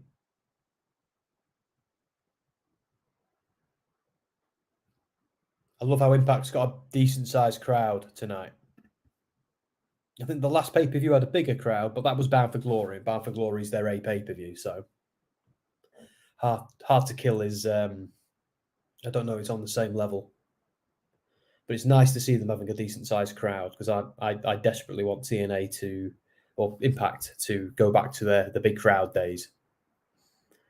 Obviously, their focus should be on quality over crowd size, but it's, let's be honest, when you see a big crowd, you instantly think, you know, this is it. This is a major league promotion that I'm watching.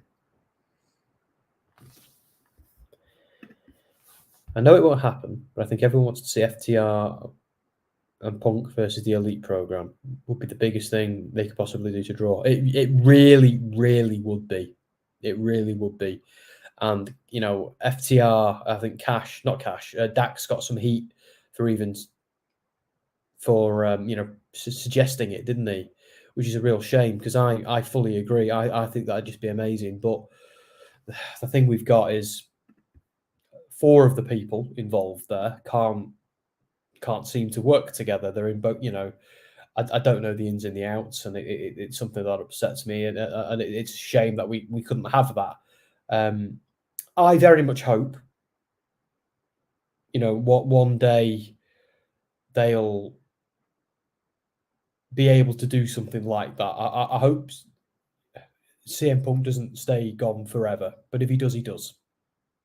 It doesn't look like anybody's making up and making friends anytime soon. So I think we're just going to make the best with what we've got while we've got it, take it from there. Surprised Impact is still around. Probably wrong. He is glad it's getting back though. Well, believe it or not, with Impact, it's it went through it had a few rough years, but from about 2018 onwards, it's I think it's slowly rebuilt, and I think they're in a really, really good place now. And a rising tide, you know, like raises all ships. So if WWE and AEW are doing well, if wrestling in general is doing well, then Impact being one of the bigger promotions, but not in the same league as AEW or WWE, people are going to start watching that as well. So that's what people don't realize with wrestling. So that's why toxic fandom is so stupid. Because if one wrestling promotion is doing well, all the others are going to do well at a proxy. And they all know that as well. But we just need the fans to know that. Both Kenny and Punk, FTR versus the Bucks. Yeah, we all know that. And if this was the Attitude Era, Vince would bang all their heads together and make them do it. But this is a very different time. Dom is freaking out over Bray, but what else is new? As usual, yeah. See, I think he's excited about Bray again after the stream we did yesterday, discussing Bray's return and how I think me and Alistair were able to kind of talk Dom round, because Dom has been a little bit off Bray in recent weeks. And I think it's weird because he's the Bray Wyatt obsessive and I'm not. I'm a fan, but I've been trusting the process, and I think Dom's excited again now. I think it's almost like we gave him permission to be excited again. So the next match is Joe Hendry versus Moose for the Digital Media Championship, and I'm going to update the banner, which is something we've not done enough of. Oh no, we have, but we missed that last match. Oh well.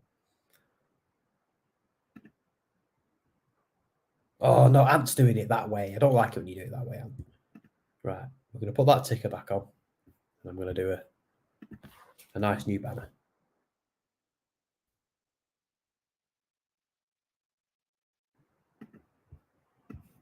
On now. This is Joe Hendry. The question is, do you believe in Joe Hendry?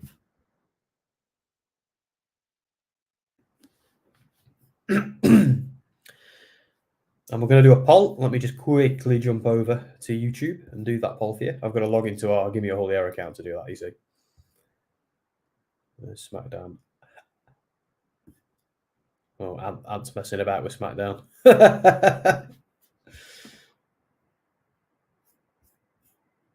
We're not going to go into the SmackDown show. We're not going to do that.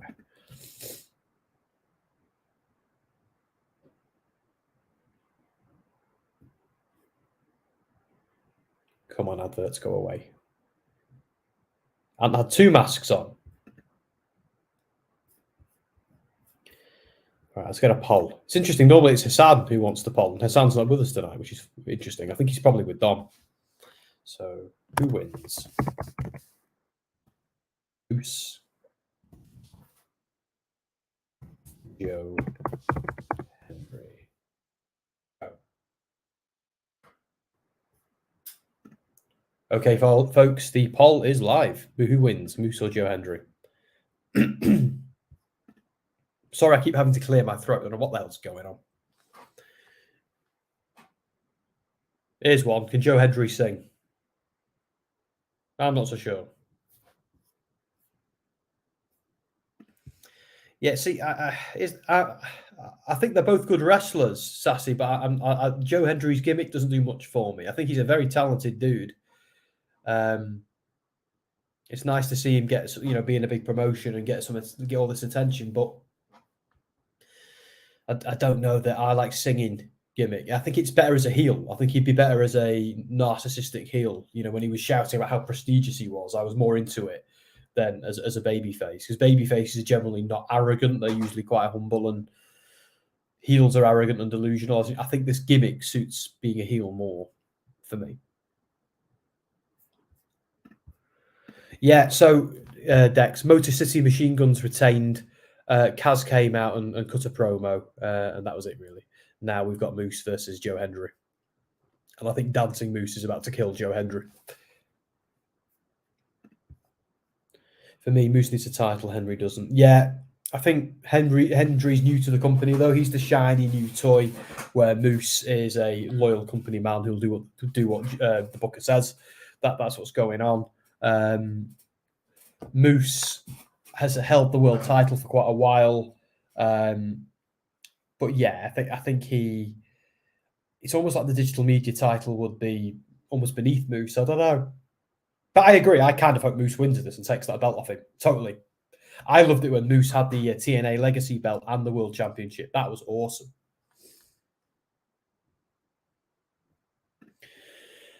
He was in ICW. He was amazing in Impact Met. Well, I think that's the issue, isn't it? I think some dudes are great on the indies, and then when they come to a major promotion, they all of a sudden they're the small fish in a big pond as opposed to the big fish in a little pond.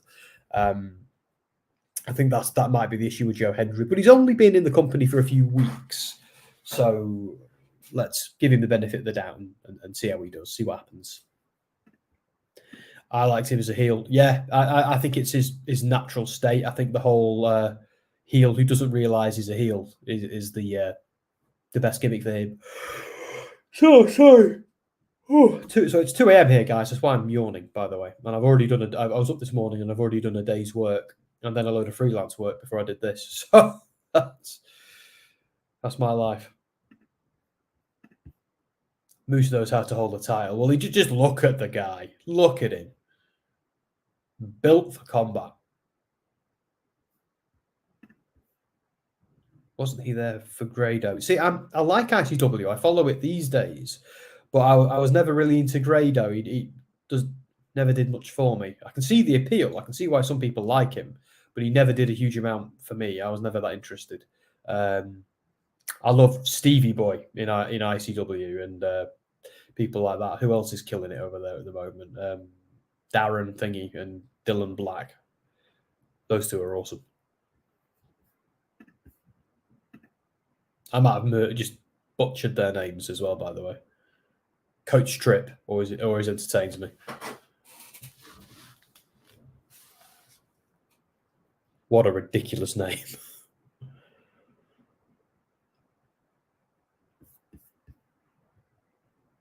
It's interesting the amount of people in the stream is jumping around quite a bit because I think people are going to and from me and Dom to see what's going on. Let me know who's winning so far. Yeah, you're right. He's been in. Oh, I'm blue again, which means someone's messing around with my banner. It's Anthony. Hello, everyone. How's it been, mate? Sam? It's been all right. Are you all right covering for me for a moment? Will I go make a cup of Of course tea I can. and Of have course a I can. wee? Yeah, I ain't got the show on, but it's all good. We can chat in chat. It's all good. No, I mean, he's literally been Impact before, so he's not really a new toy, says Mark LFC. Should you enjoy a Punk, Danielson, and other Ring of Honor originals with right, some Mark. young... Sorry, say again. Oh, sorry. Yeah, is that a continuation of what you was talking about? Sorry, dude. Yeah, the Bean. He's back. Would you enjoy Punk, Danielson, Ring of Honor with some young Ring of Honor takeover? I mean, it could be interesting. You just worry. You just run into the potential of it becoming too Nexus-esque. So as long as I can keep it original, sure, why not? The Bean, yeah, the Bean is back. Yeah, I am, man. I am Uncle Bean. Yeah, I just trashed up Dom's stream, got rid of a load of his watchers. It was good. Moose holding the digital media title. Oh, they had a Bray Wyatt promo on SmackDown. I watched that.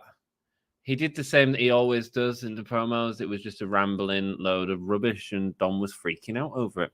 Moose holding the digital media title would be like Roman holding the 24/7 title. He's passed it by. Yeah, he had to put over the guy holding the belt. Yeah, well, there you go, man. Oh, has Moose already been on? Nice. How are you guys? Thank you so much, everyone, for joining us. We've it's wicked that we're having two streams going at once, and great that both streams are doing really well. Sam, do you think this match? Sorry, I'm just going to go through some of the previous comments, but please add anything else in. I'm leaving soon, so if you've got any questions, I'll be back on Wednesday for Dynamite with you guys. You all rock. I'm going to make sure I do it in this stream and make sure that it's all there. Let's go with we've got a membership tiers. We've got a couple of members in the channel that have joined us this evening. So consider it. I mean, just hit the join button. It really supports the podcast. It helps pay for our StreamYards and make sure that we can do this every week. We have a Hulomaniacs tier, which we have Eve, Riot Girls of Wrestling, Dex, both Hulomaniacs, official Hulomaniacs, the absolute building bricks of this podcast. We have a hardcore Hulomaniacs tier, which we currently have no one in. And of course, we've got the black and red title for our Sassy, the moderator, who is absolutely fantastic, that we all love every week, and who does a wonderful job on the channel. Cool. Moose is on now. Right. Cool, man. Why do I enjoy LA Knight more than Bray Wyatt? Lol. It's because LA Knight's story is more straight, I think. In terms of like it's got a direction. It's probably what I'd say if you are enjoying it more. I mean, like Bray's just sort of all over the place at the minute, and I get that that's the story, but it needs to sort of start converging into something, in my opinion. Do you think the Matt Cardona last match in Impact, do you think he comes back in the Rumble match? Well, he apparently wants back in. Who brought Big Bird on me? It was me. Who's won so far? I didn't buy it. I'm on both. Sassy rocks. I know it won't happen, but I think everyone wants to see the FTR and Punk versus the Elite program. Yeah, they do, man. They do, but would be the biggest thing I can think of AEW could possibly do to draw. Yeah, it'd draw massive, wouldn't it, after last year? But I can't see it happening. My dad is the biggest AEW fan. Well, you tell your dad to come hang out with me on Wednesday, man. You tell your dad to come hang out. Surprise Impact is still around. Badly ran for years. Glad it's getting back, though. Yeah, it's been on a good run for the last few years. I did an interview with Rosemary a couple of years back. The women's division is brilliant, man. And the wrestling is better. Yeah, both Kenny versus Punk versus or FTR versus Bucks could main event a pay-per-view. FTR and Bucks has happened a few times, and they've all been cracking matches, man. Dom's freaking out over Bray. I know. I was I'm a two-mess.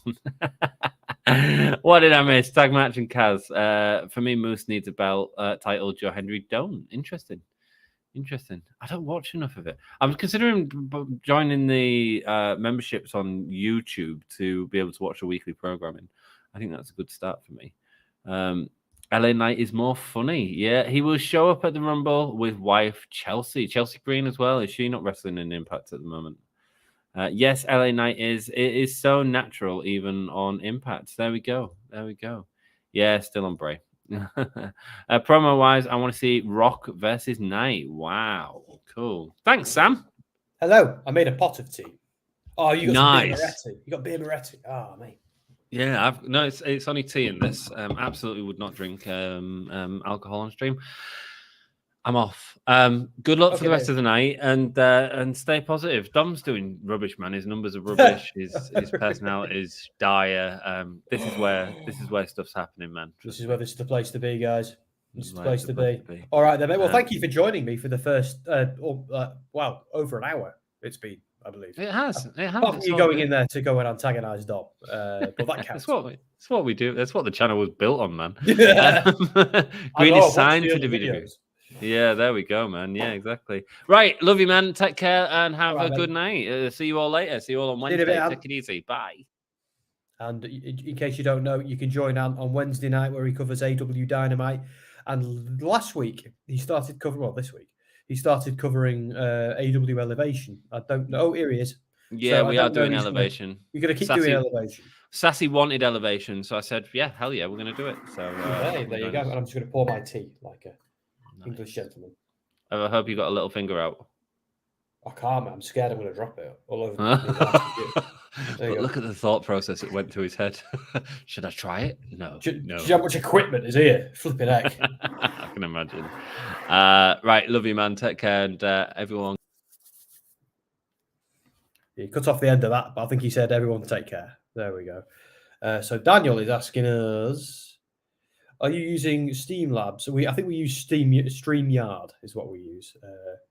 Or Zoom to talk to each other. We don't use Zoom. No, we use StreamYard, I believe. It's the one they advertise on YouTube quite a lot. I use Zoom a lot for work. I use Zoom to interview wrestlers quite a lot. So if I'm interviewing a wrestler or anyone else, I tend to use Zoom for that. Impact like using Zoom when we talk to them, funnily enough. And while I've got you all here as a captive audience, speaking of wrestling interviews, we'll be launching WrestleSphere in a few weeks' time. It will be this month, so it will be in the next 2 weeks. In case you don't know what WrestleSphere is, it is a wrestling news organization set up by me and Dom. It's a spin-off from Soundsphere magazine, which is what Dom owns. So because we do so much wrestling content, it made sense for us to basically create a separate brand just for wrestling. So Dom can focus on the music side of things, and he and I together can do some wrestling stuff on WrestleSphere. So we're putting a lot of effort into it. We're going to build a new platform, a new magazine, essentially. We've already got backing. We've already got conversations with wrestlers happening. We've got interviews ready to go, ready to be uploaded to it. We're not going to do much in the way of news at first. We're mostly going to do interviews with wrestlers because I think you guys don't care about what we say. You care about what the wrestlers say. So that's what we're going to do. But we will also be doing some original features as well. So some fun lists, stuff like that. Stuff that we might talk about on stream, but we might not get a chance to actually really investigate. So if you like reading cool wrestling features, check that out. We're looking forward to do that. And we're going to have a real... it's going to be a real focus on the British independent scene as well. So groups like Progress, Rev Pro, and even the smaller promotions like Preston City Wrestling, who are my local promotion, we're going to try and speak to them and do our best to help them out and promote them as well, because we want that scene to survive. So back to Impact. Moose wins. And Moose has got the belt. So that's pretty awesome. I'm actually happy about that. I wanted the bad guy to win that one. No disrespect to Joe Hendry. I wanted the villain to win because I love Moose holding a title. You certainly did, mate. You certainly did. Tell us. But Santino Marella's coming out. He's going to be the new authority figure. Well, at least you're dressed as a dude today, Santino. Yeah, Dex. My thoughts exactly. Out of all the people I thought it could be, Dixie Carter, Kurt Angle, Jeff Jarrett, it's him. let's just go into the comments I missed.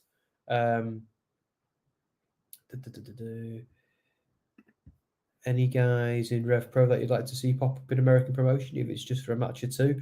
Oh, mate, there's too many to name. Michael Oku, there's Will Ospreay, I suppose. He's a big Rev Pro guy.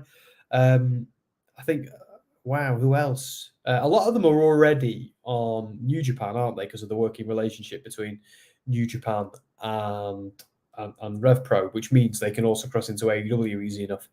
So, yeah, it's...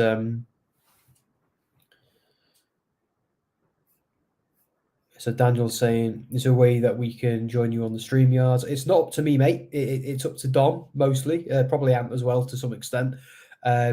We got to be careful as well, because we can't just let anybody on any time. We all, believe it or not, there is a little bit of a process for getting people on here. Usually, do we have a background in working in the industry in some form or something like that? For me, the only reason I'm here is my credentials as a journo. That's it. I have not streamed before Give Me a Whole Yeah, but I've interviewed lots of wrestlers in my time, so you know that's kind of what got me the gig. That and the fact that I've known Dom for quite a while as well. But I don't know really. We do have guests on here now and then, so it's mostly up to Dom. I imagine it's not my place to say yay or nay. But I know we do get quite a few requests for it. Yeah, Sassy's just rightly pointed out. It's often, we do have special guests, like we had today. We had Andy, and we had Alistair yesterday. And Sassy's a moderator, so like as well. So we do have Sassy on sometimes. So we do have the moderators who come on as well. But we don't usually let the audience just come on, because if we did that, if we said yes to one person, we'd have to say yes to a hell of a lot more, and it would all soon fall apart. Just like with any YouTube show, I suppose. But who knows? Who knows? I'm not the boss. It's not up to me. I just work it. Sassy says she's happy with the result. Yeah, me too, Sassy. Has he? What just happened? Has he got the belt back? Looks like he's got the belt back.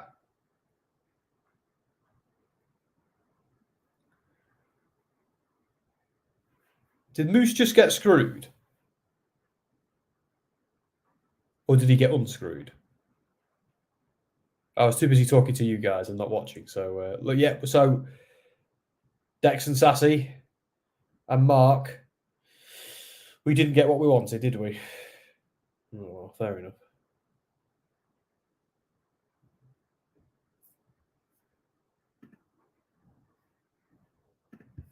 Impact does great comedy, and Santino and Johnny Swinger are going to be funny. Yeah, like I interviewed Johnny Swinger a few months ago, and he was such a nice guy. Like he really lives that 80s gimmick. That is, he does it because it's when he fell in love with wrestling. So it's good to see him mixing with some of the other 80s gimmick guys as well on Impact. Because I've often thought Zicky Dice, Anthony Green, and Johnny Swinger should be a stable of 80s dudes. That'd be awesome. And they kind of are now, which is great. I think they're just recapping the pre-show now. Kushida defeated a bunch of people, but he tapped out Alan Angels to win that match. He was 5 in the Dark Order in Impact. Now Kenny King is cutting a promo on Mike Bailey because they're currently feuding. Hendry just won. I know. I preferred the original result.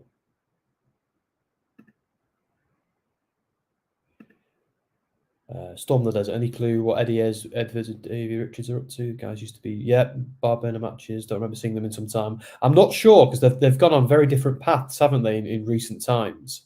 But they're good mates in real life, so they're probably up to something together. Yeah, I don't know though. I haven't. That's something I've not been across. I've never actually interviewed Eddie Edwards, believe it or not, or Davey Richards. But I'll try and find out. Can try and find out. I've got some sources. What happened? Your guess is as good as mine, mate. That's a cat scratching on my door. Oh. I might have to get up in a moment and let a cat out. Bear with me one moment, guys. I'm just going to sort out this cat. Oh, hello. My cat Dexter has just walked into the room, so I'm just going to let him go outside. So do give me a moment, guys. And what I shall do is I'll just quickly take a quick break to let him out.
My God, I love my pets, but they are annoying.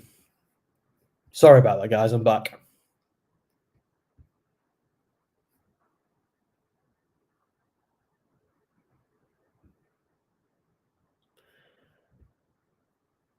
You might want to let the cat out. Well, I've got two, believe it or not. One went out, the other one couldn't be bothered. The other one saw the rain and decided against it. So he's gone running back that way. He can probably go and annoy my wife and stop annoying me.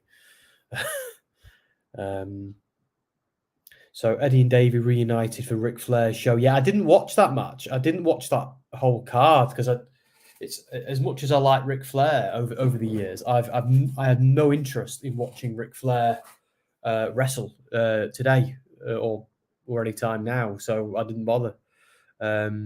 Maybe I'll watch some of the other matches, but I don't know. I didn't buy the pay-per-view, even though I've got it on Fight and I can watch it anytime I want.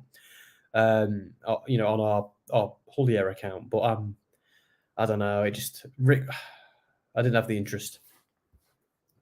I'll get to these comments in a moment, guys. I'm just going to do a new banner and do a new poll, and we'll see what happened on the last poll. So we now have Taylor Wilde, who's awesome.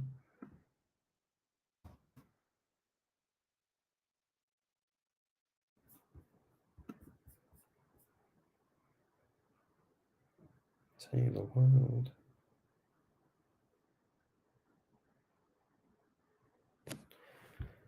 This one's not on the card. That's strange.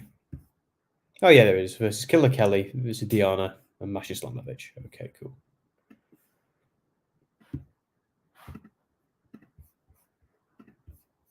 Forgive me, I'm a bit tired.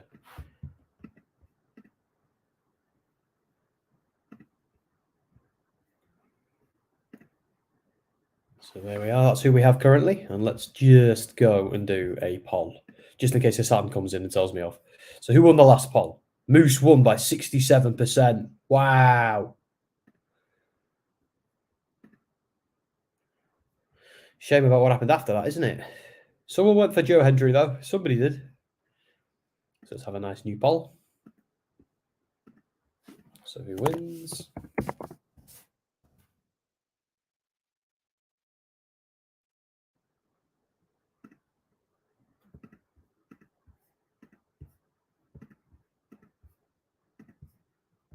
So this is a four-way.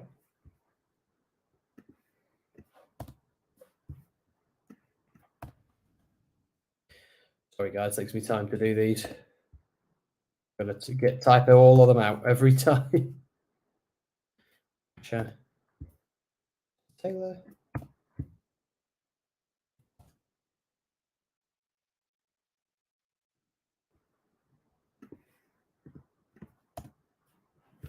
And there we are. So we have a poll, guys. So Taylor Wilde, Masha Slamovich, Killer Kelly versus Deonna Purrazzo. Who wins? And listen, you decide, but you don't. I'm trying to think. I've got Diana for this, or Killer Kelly, because I think they are keen on, but they're also keen on pushing Mesha. So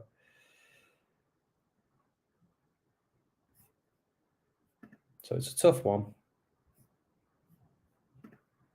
Let's catch up with some of the comments. Rick slept through most of the match. Well, to be fair to him, what else is he going to do? Masha the Monster. Yeah, she is pretty cool. Do you know what? I love Diana Perazzo, I do. And I like Taylor Wilde as well, but I kind of want to see Killer Kelly versus Masha Slamovich. Just let them destroy it. Just go for it. That'd be awesome. Although, seeing Diana versus each of them, yeah, that'd be cool too. Dex is saying Masha's character is such a monster, but she's an angel in person. Oh, I'd like to interview her. Love her stuff and style.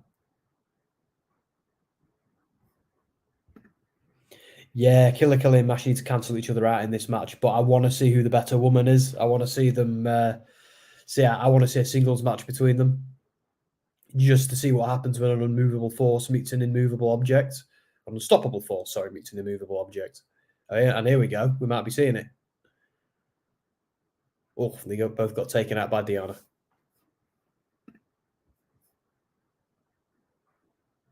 Don't know if it bothers anyone, Mark says, but why does Impact only do one inductee a year for the Hall of Fame, but everyone else does 3 or 6? I think it's because they're a smaller shop. I just think it's that. I think they'd rather make a big deal out of one person and really honour that person than induct a batch of people.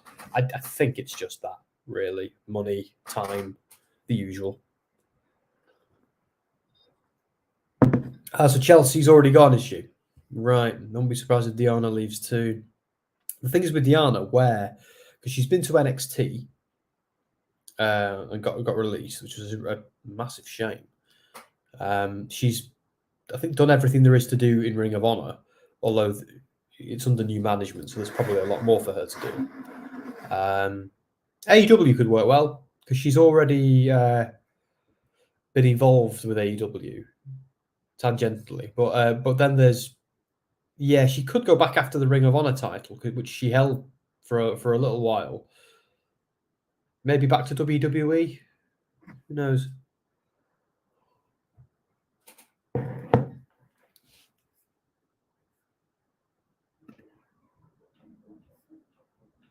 Mark, not a bad idea. Impact needs some homegrown stars to rebuild the promotion. Yes, it does. I'm not going to leave the stream, but now the cat wants to come back in. So my cat Archie is running the stream, right? Not me.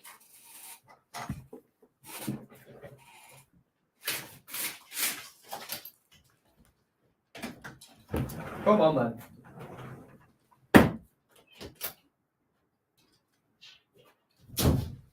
Come.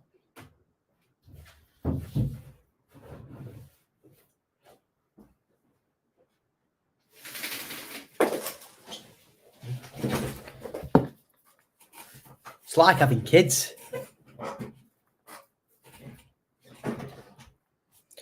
Mark is saying Chelsea signed to WWE, just not on TV yet. Good, because her getting released, I was infuriated when that happened.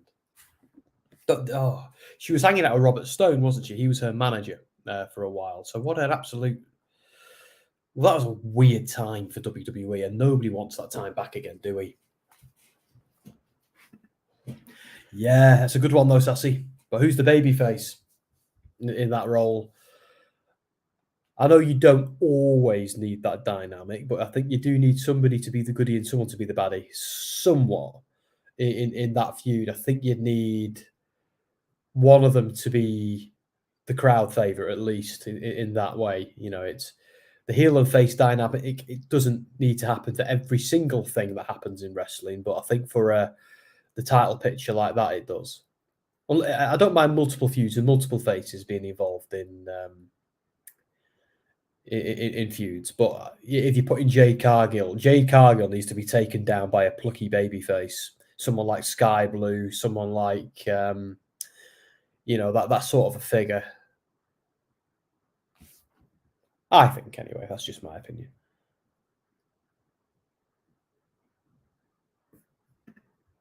Robbie E should never have signed for WWE. Robbie E, remind me who that is again, Mark. I know the name. Dion of the babyface. Yeah, maybe it's time. She can certainly do the plucky babyface thing. She's done it before. She knows what she's doing. Yes, because they don't want to turn Jade face anytime soon. Hell no. Keep Jade going as a heel for much longer. Just gonna pour some tea.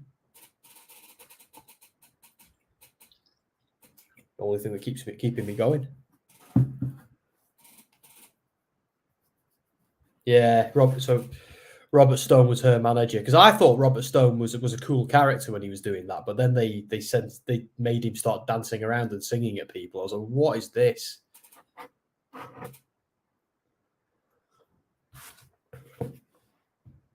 That isn't what I wanted to see from him, but I like what he's doing with Von Wagner.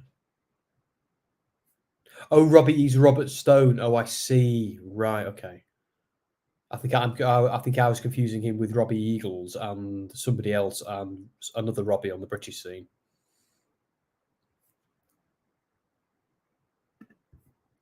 Jade is a classic heel. Yeah, she is. You know, she's definitely got babyface potential, but she's not there yet. You know, she needs to come up against a bigger foe in order to be a babyface. Because it was like they had the feud between her and Nyla Rose. And Nyla Rose was absolutely the heel in that story, not Jade. And Jade won, rightly. But it felt a little bit awkward because you weren't really cheering for any of them because they're both bad guys. So it was like, I had those stakes in it, really.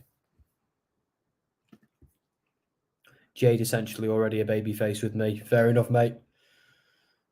I have to say, with Jade Cargill, she's one of those people who's really improved in past year or so. Because she's always had that presence and the personality for wrestling, but she wasn't amazing in the ring. She looked $1 million, but she couldn't go $1 million. And now I can't really see any flaws in her game. I think she's really worked hard. So credit to her. She's definitely in the right position. And yeah, one day I'd like to see a babyface Jade Cargill, but not for a while. Not for a while. Eric Young is also WWE bound. It's my understanding he's already back. Doing some stuff backstage. I don't know if WWE are keen on rebuilding Sanity. That'd be nice. I really enjoyed Sanity. It'd be nice to see that again. But I think they need a few more stars to align before they can do that. Dex saying Robbie E, Jesse, DJZ, Joaquin Wilde, such a fun act. But yeah, DJZ was great. I like his Joaquin Wilde act in, with Legado del Fantasma in WWE, but I do miss it when he went DJ. I do miss that. But when I think of DJZ, I just think about how bad he got hurt in Mexico, and God, he nearly died, didn't he? It was a terrible injury that he did, and he's had a tattoo now to hide some of the scar tissue. But wow, he got absolutely shredded open in a botch. It was terrible. He's lucky to be alive, that boy.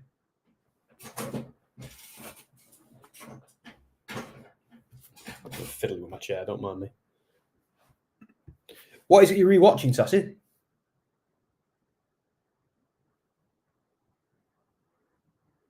You're rewatching TNA, is it?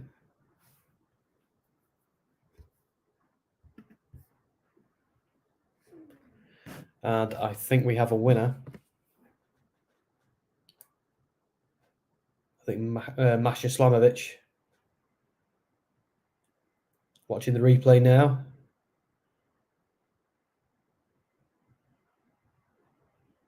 Yeah, so she pinned Taylor Wilde, but I think she tapped out the other one, didn't she?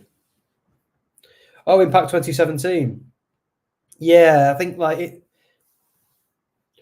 it started improving, didn't it, when they rebranded it to Impact, and it kind of limped on for a little while, and then bit by bit, piece by piece, it started getting a bit better.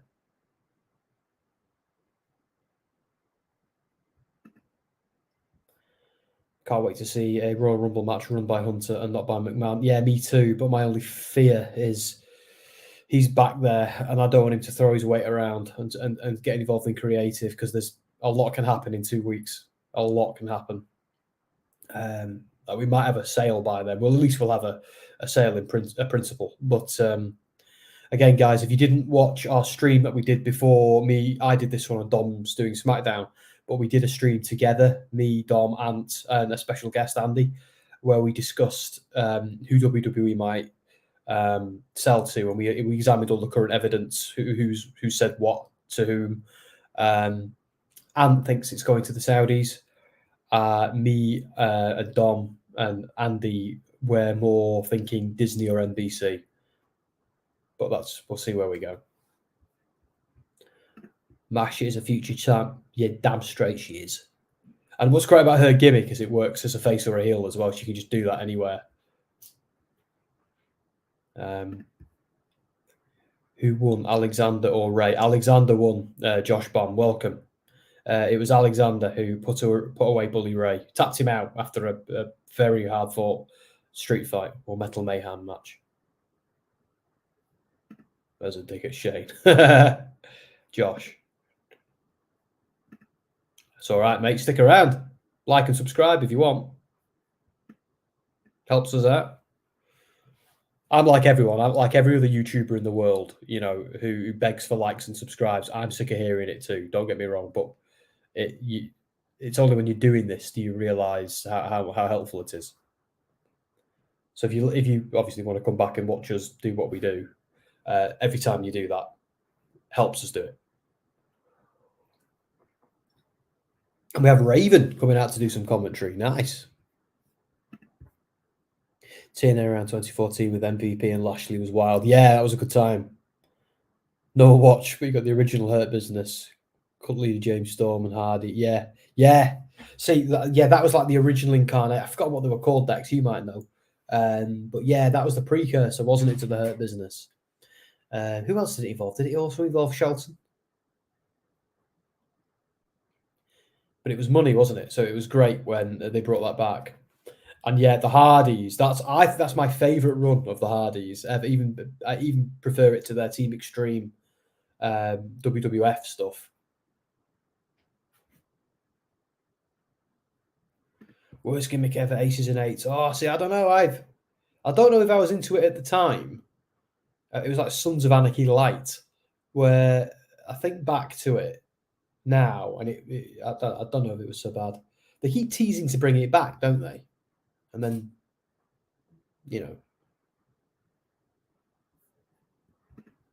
Beat Down Clan, yeah.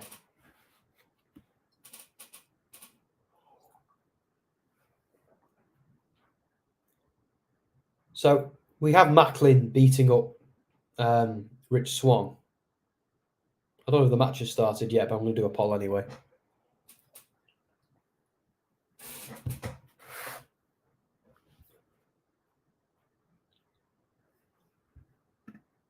Yes, Brother Nero and Vanguard feud with Decay was insane. And then Decay went on to feud with LAX, didn't they? That was awesome. I was talking to Crazy Steve, actually, about that match a few weeks ago. You can see it on Soundsphere. I think it's on this channel, Give Me a Holy Air channel. It's on there as well. We'll be moving the interview and the article I wrote over to WrestleSphere when the time comes. Basically, all the wrestling content that we have, we're going to put on WrestleSphere. But nothing's going to change with Give Me a Holy Air. Nothing's going to change with that. Right, let's do a new banner, shall we? Because that match is over.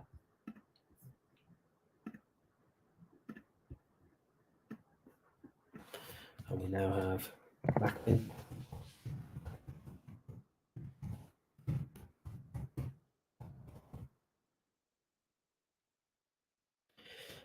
So let's go and have a look at the other poll. See how that did. Oh, wow. That's amazing. That's never happened before. Right, so Taylor Wilde, Masha Slamovich, and Killer Kelly all tied at 29%, with the remaining 14% going to Diana Perazzo. That's nuts. Let's do another one.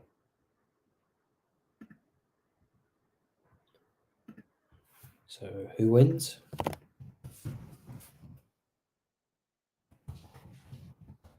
Steve Macklin. Rich Swann.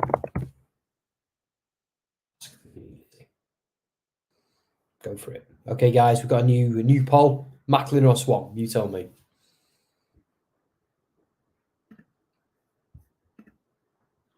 It's been a very heavy, like street fight heavy pay-per-view so far, with this being like a backstage brawl. Nice super kick by Swan. Who's this in the car?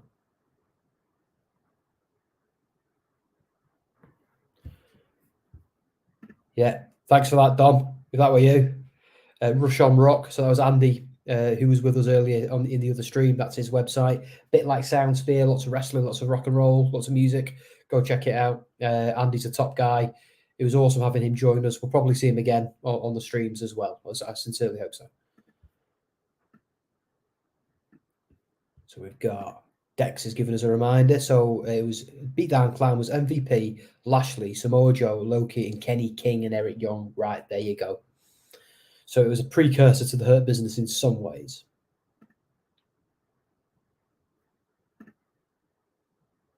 Forgot about that era. Rockstar Spud and EC3 huge. Spud was amazing.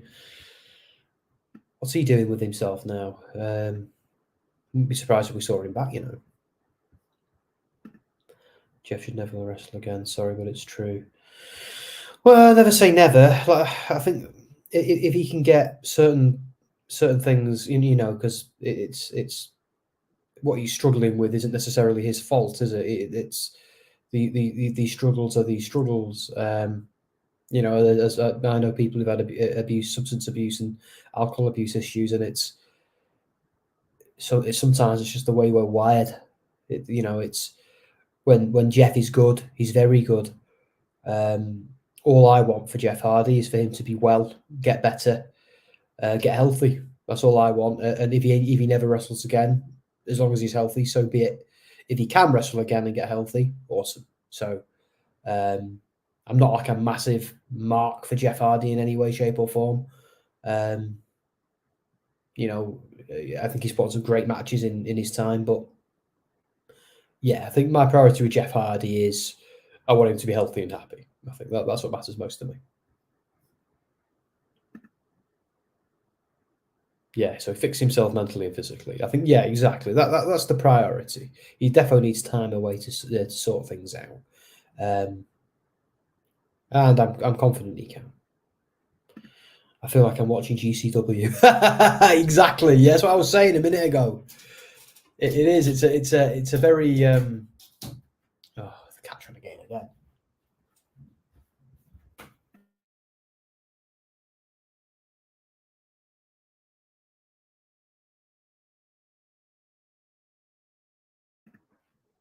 Yeah, you can't hear me then because I was telling my cats to go away. I don't want to be mean to them, but they have to go away. I'm doing this. What it is it's raining, so they want to go outside, but they're annoyed it's raining, so they're going to annoy me. Then they're going to go upstairs and annoy Jess. And she's going to tell them to go away, and they're going to come back down to me. And then they're going to wake up the dogs, and then it's all going to go on.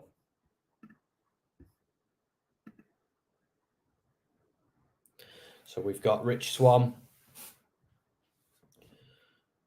who seems to be dominating this. But I don't know if Rich Swann needs the rub, needs the win. I think Macklin does. I think Macklin is the guy they're building. So, yeah, I think once again tonight, I want the heel to win. Because I think Macklin has a lot of potential to be one of the company's top heels, where Rich Swann has done it all. You know, there's nothing he needs to prove to anybody now. So, putting a younger guy, or not necessarily younger, but putting a less known guy over is probably something they should do. I kind of like Macklin's almost Punisher gimmick. It's pretty cool.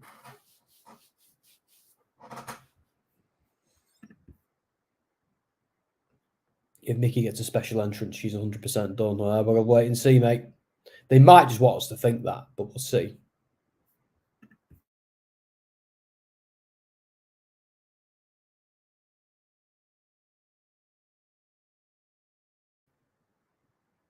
I don't know if my internet cut out then. I'm sorry if it did. The weather here sometimes makes things bad. I am in the middle of nowhere. If nobody knows that, I am in the middle of nowhere, so sometimes my internet goes a bit spotty. If that happens, though, I'll be back. So don't worry.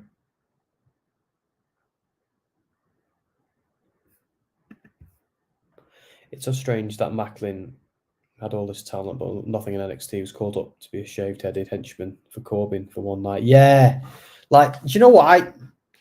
They basically did it. What were they called? Forgotten Sons. That was it. That was the gimmick that they did. I liked that in NXT. I know one of those guys has said some silly things and got himself cancelled. I don't know where the other dude is. I think I think has he been in AEW? I could be wrong. I think the one who's done the best has been Macklin. But yeah, WWE didn't know what to do with him.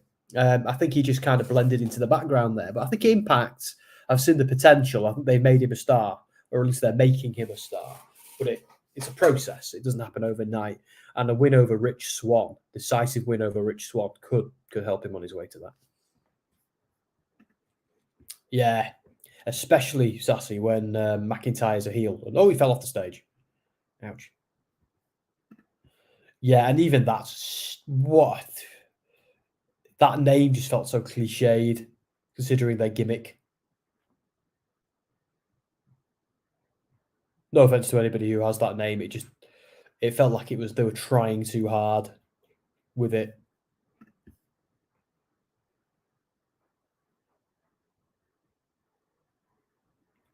It's a sort of name like a bunch of dudes in suits, middle-class boys in suits have come up with, thinking that's what a tough guy biker sounds like. Like when they gave out the names for Retribution, they called them Slapjack and T-Bar and Mace. Like, yeah, this is what tough guys are called. No, guys, it's not. You know.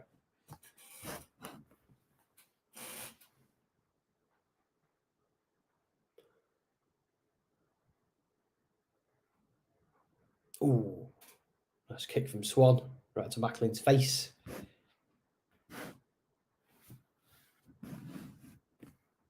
So I'll stop moving my camera because I'm making you more dizzy.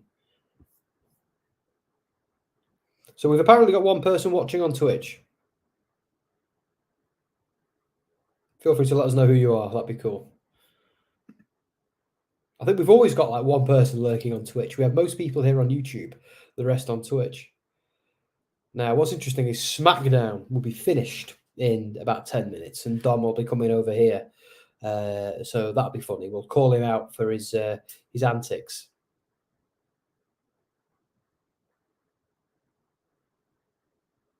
So Dex is saying, I'm from Nashville. Gunnar Jackson Riker was my top guy in my local Fed. Oh, right, before he got hired by Impact. Even as a child, I knew he was awful. Is that the guy who got himself cancelled, Dex? Is that the guy who said some silly things? I don't even know what he said. I just know he said something silly and the internet turned on him. Sounds like, again, he probably deserved it for all I know, but I don't know what he said. So when he teamed up with Storm, should have been when he turned. Felt like they were showing a Gunner down everyone's throats. Yeah.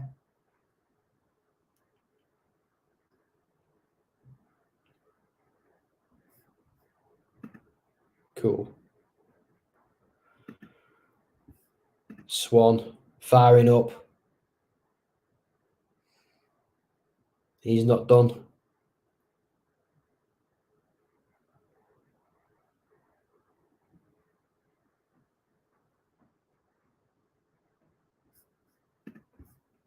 Yeah, Gunner was cancelled. Gunner and Crimson were top guys, and I was glad to see them hired at the same time and leave. Is Crimson going by Mayweather in NWA? Yeah, NWA still pushing Crimson. Yeah, he's changed his name, though, hasn't he? He's now, is it Mayweather or something like that? So obviously it's not Floyd Mayweather. He's calling himself something.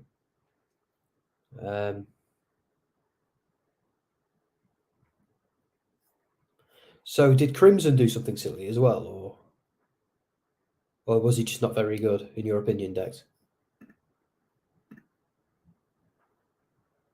So I think we have a winner. I think Macklin has won. Nice cutter from Rich Swann. Blimey. That kick was vicious. Let's see it again. Swan going flying onto the stage was amazing. Swan is so good. I wish he wouldn't spit so much in his matches, though. Do you know what I mean? Like when he's always dribbling and stuff. It's like, oh, gross. Stop doing it, Rich.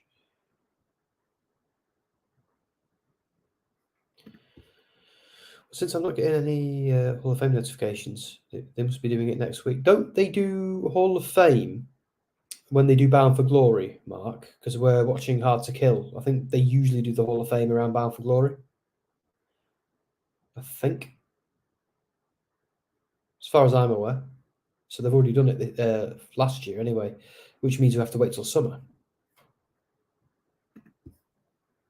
Macklin was the winner. Yeah, right call.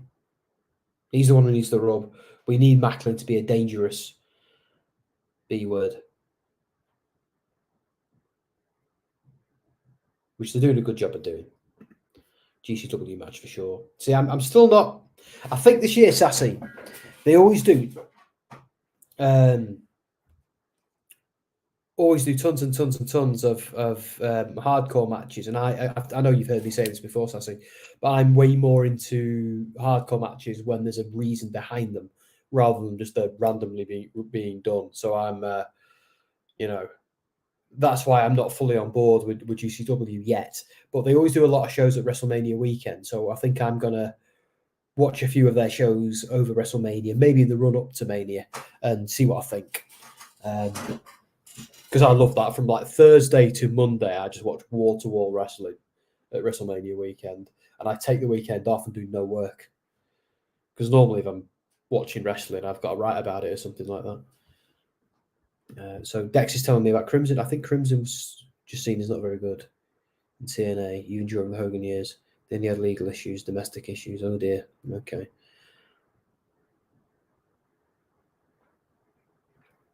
Yeah, well, he's portraying a committed family man gimmick in the NWA. He's been all right from what I've seen so far. I'll probably watch him a little bit closely now, Dex, now that you said that, just to see,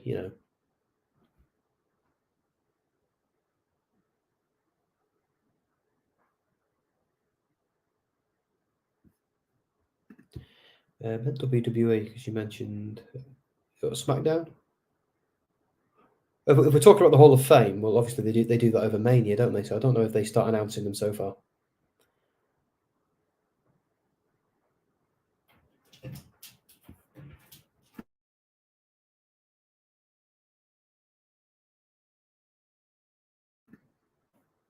Shouting at the cats again. So now we've got Eddie Edwards coming out, so we'll change the banner, change the poll.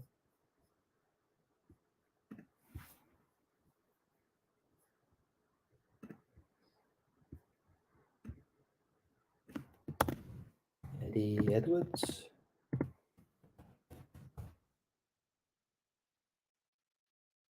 This is Jonathan Gresham.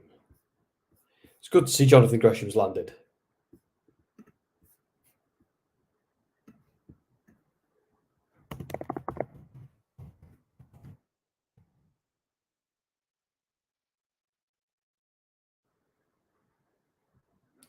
So we'll just do the poll. See who won the last poll. Rich Swan won by 60%. Oh, unlucky, guys.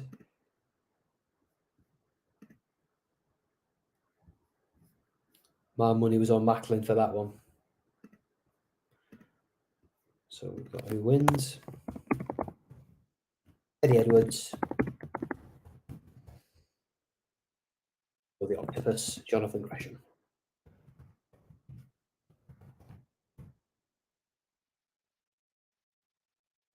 I think he's also forgotten her name. Jordan Grace's husband as well, I believe.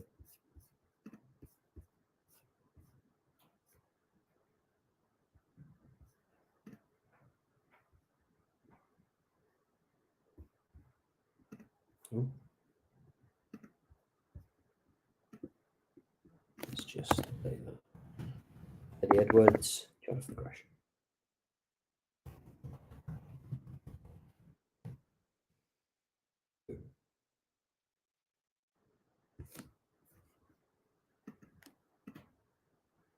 There we go.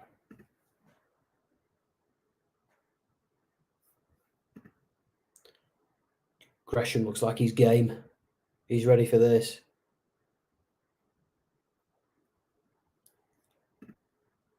Yeah, so Crimson is Mayweather last time I watched NWA. Yeah, that's the guy. He's feuding with Jack Stane, isn't he? Jack Stane's great. This is going to be good. I think I think Gresham's matches are a little bit hit and miss for me because it's weird because I can watch a Zack Sabre Jr. match all day. Gresham's either captivates me or bores me. It depends on the match. I think it might depend on the opponent and the psychology. I love Eddie Edwards, but I'm not. I'm into him sometimes and not other times. And I think you're right there, Mark. I think this heel turn has run its course. I don't get what he's a bad guy for anymore. The Honor No More thing has ended. All the Ring of Honor guys have, most of them have gone back to Ring of Honor or they've gone to AEW. So I don't get what Eddie's fighting for as a heel at this point. It seems to be over. Usually the first 2 weeks in Jan, we get the first inductee. Oh, what you mean when they announce it? Yeah, maybe. Oh, yeah, that's what they do. Let's see what happens at the Royal Rumble. They start announcing stuff. I think at this moment in time, WWE's got bigger fish to fry. So they probably put all that stuff on hold while they're sorting out what's going on. Dex says, why on earth is Eddie still using the Honor No More theme? Yeah, he should get back his "I'm taking back what's mine" theme, shouldn't he? I want Gresham to do a Bloodsport. Yeah. See, I've watched the Bloodsport shows over Mania weekend when they were Josh Barnett's and Matt Riddle's. So I've watched a few of them. Gresham is outdoing Edwards on a technical level. I think Edwards is going to get annoyed though and just smack him in the mouth in a moment. Maybe not. See, Edwards showing his technical profession.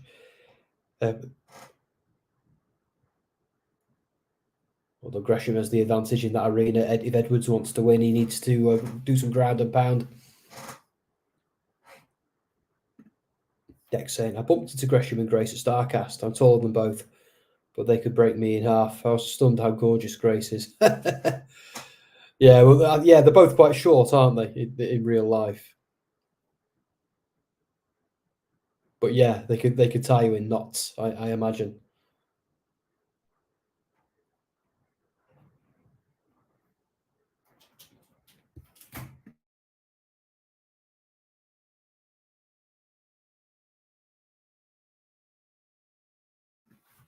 There we go, shouting at the cats again. I'm just going to take a quick break and put one of them out and go to the toilet. So I'll just be a moment, guys. Sorry to take multiple breaks.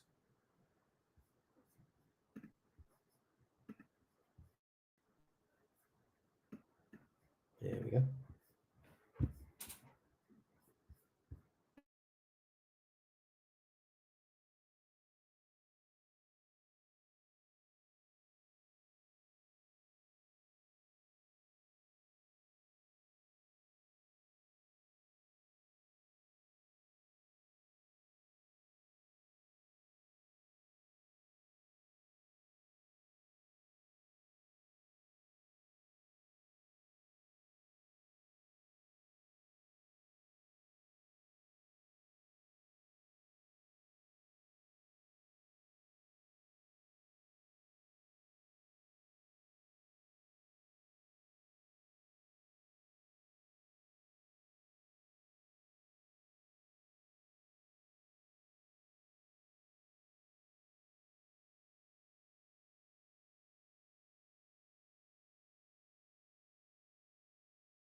And I'm back. Thank you for sticking with me. I lose a person every time I go for a break.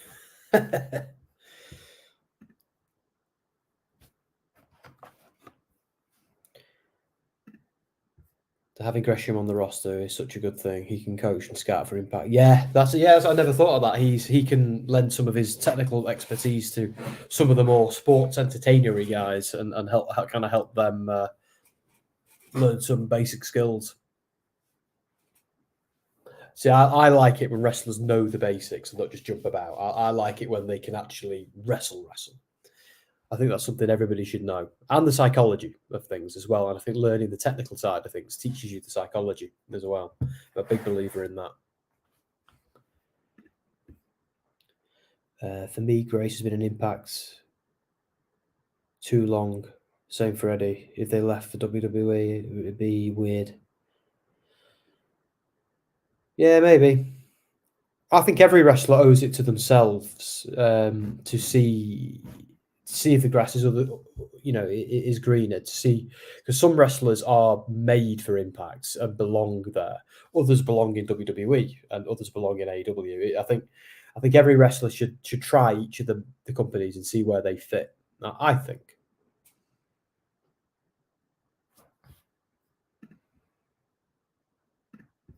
Jesus, screen's going now. Pay-per-view stream and Rampage. Oh, it's not happened to me, mate. Unless I don't know. You're watching Rampage as well? I'm just going to watch that tomorrow morning. Yeah, my plan tomorrow, get up late. Cup of tea in bed. Walk the dogs. Lie on the couch. Watch SmackDown. Rewatch some of this pay-per-view. Watch Rampage. Nap. Then go out for dinner with my wife, probably. That's the plan. Sunday, more WrestleSphere stuff. So much work we're putting into that in the background to get that off the ground.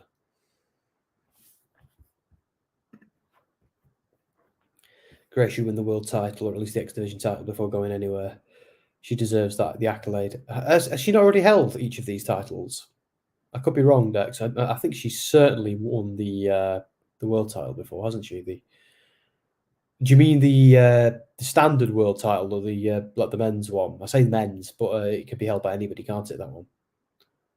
Yeah, maybe. I'm still on the fence when it comes to intergender wrestling. I'm not against it in any way, shape, or form. I don't know. I think obviously wrestling's not real, so it's. But I don't know. I always feel something.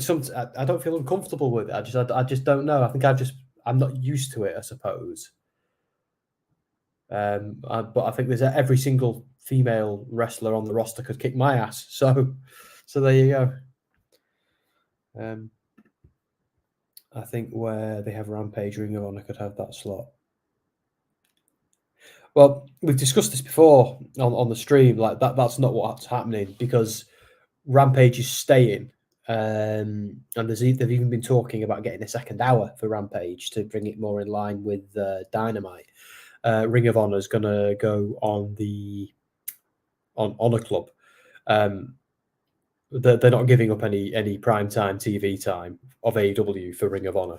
If they were to put Ring of Honor on TV without not just a streaming service, they'd find another slot for it. They're not going to give it Rampage's slot, at least not at the moment.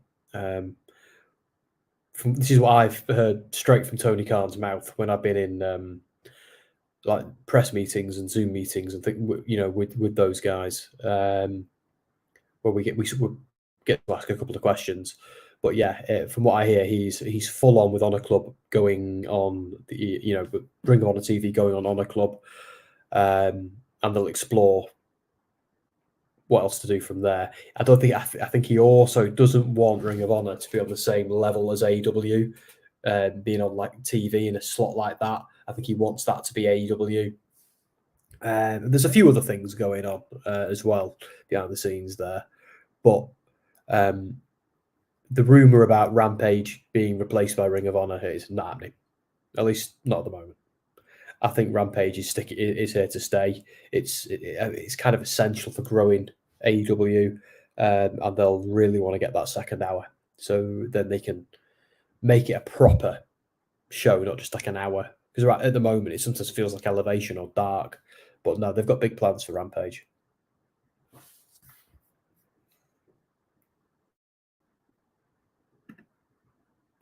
Tessa did that in the men's. Yeah, she did. It didn't end well, though, did it? That's more to do with her than anything else, of course. But yeah, yes, it is possible for, the world title, I suppose, is now an intergender title. I think the X Division is as well. They've had women competing for the X Division, and we know the digital media is as well. Dex 4 screens on moderating both streams. Go Sassy. That's more streams than I've got. I've had 3 tonight in total. Yeah, she should win the main world title. Tessa Blanchard could. Yeah, okay, fair enough. I think I'm not really into her. I don't know. I think she's certainly very, very talented. But I don't know. She's never really got massively over with me as a fan, but I certainly recognise her talent. Ring of Honor is development for AW. It was honestly developmental for NXT.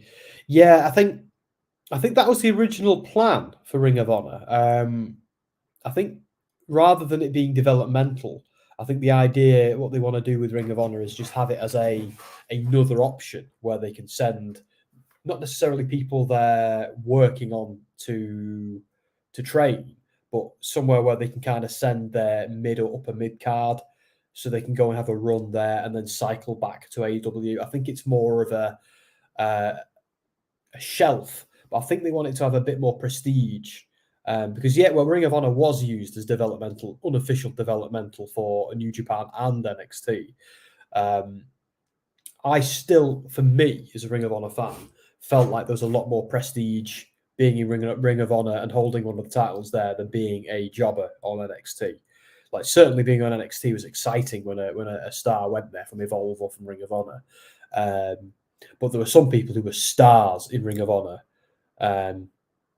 way before they were anything in WWE, like CM Punk, Bryan Danielson, Samoa Joe, people like that.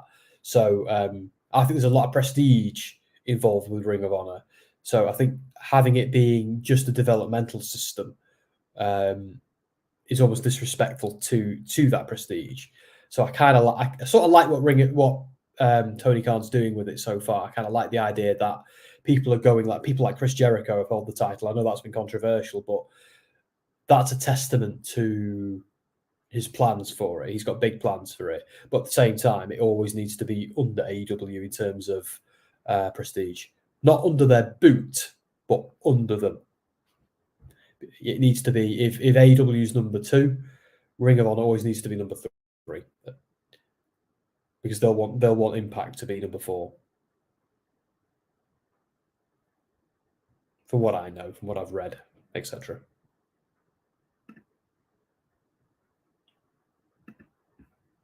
So Gresham and Eddie Edwards are still going. Edwards seems to have an answer for everything Gresham does. But I think Gresham's winning this because, like with Rich Swann and Macklin, where most wrestling fans know who Gresham is and are familiar with his work, especially if they've been watching Ring of Honor in recent years. But I'm of the view that Gresham needs to cement his status in Impact, and a win over Eddie Edwards as the heel will give him that. If Edwards wins, it's burying Gresham a little bit, and Edwards doesn't need the win. He needs to kind of hit rock bottom and maybe turn babyface. Gresham needs to establish himself in Impact still, because Impact isn't Ring of Honor.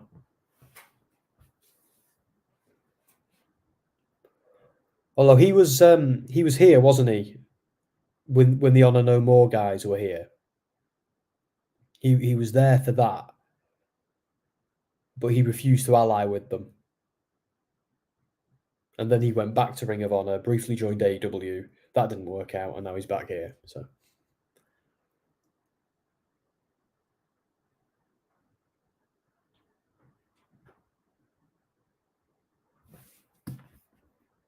Yeah, kinda.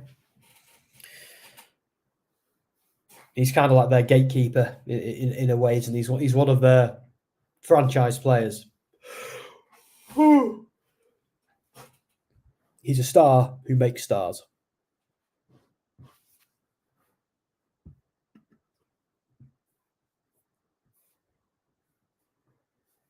Yeah, Edwards still has the PCO feud that was teased as continuing. That might be his rock bottom. Yeah, I think you might be right.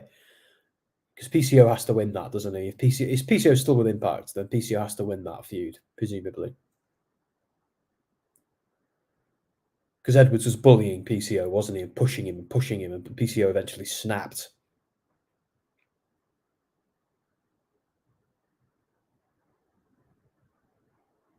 This has been a long show so far. Every match has taken its time. I'm feeling it. All right, Sassy. Oh, no one's taking more breaks than me tonight. I probably should have. There'll probably be a few more. Although the cat that was giving me all the grief has gone outside into the rain. He didn't want to go out in the rain, but he needed to go out and go to the toilet. So he had to choose which one he wanted to do, hold it for longer or go out. He's outside now. I'm not letting him back in until I'm done with the strip.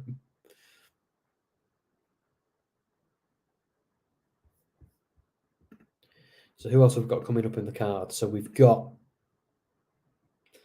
Jordynne Grace versus Mickie James coming up.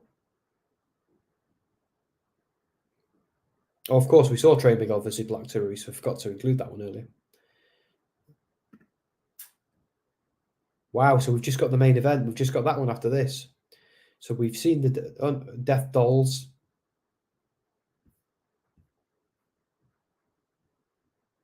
What have we? So they've moved the card around since they announced it. So we saw Kushida defeated Angels, Delirious, Mike Bailey, Mike Jackson, that's who the old fella was, and Yuya Uemura. Trey Miguel defeated Black Taurus. Josh Alexander defeated Bully Ray. Motor City Machine Guns defeated Heath and Rhino, the Major Players and Bullet Club. Joe Hendry defeated Moose. Masha Slamovich defeated Deonna Purrazzo, Killer Kelly and Taylor Wilde. Macklin defeated Rich Swann. Jonathan Gresham versus Eddie Edwards is happening now. So we only have one more match tonight, guys. And that's Jordynne Grace versus Mickie James. Title versus career. There's a reason that one's on last.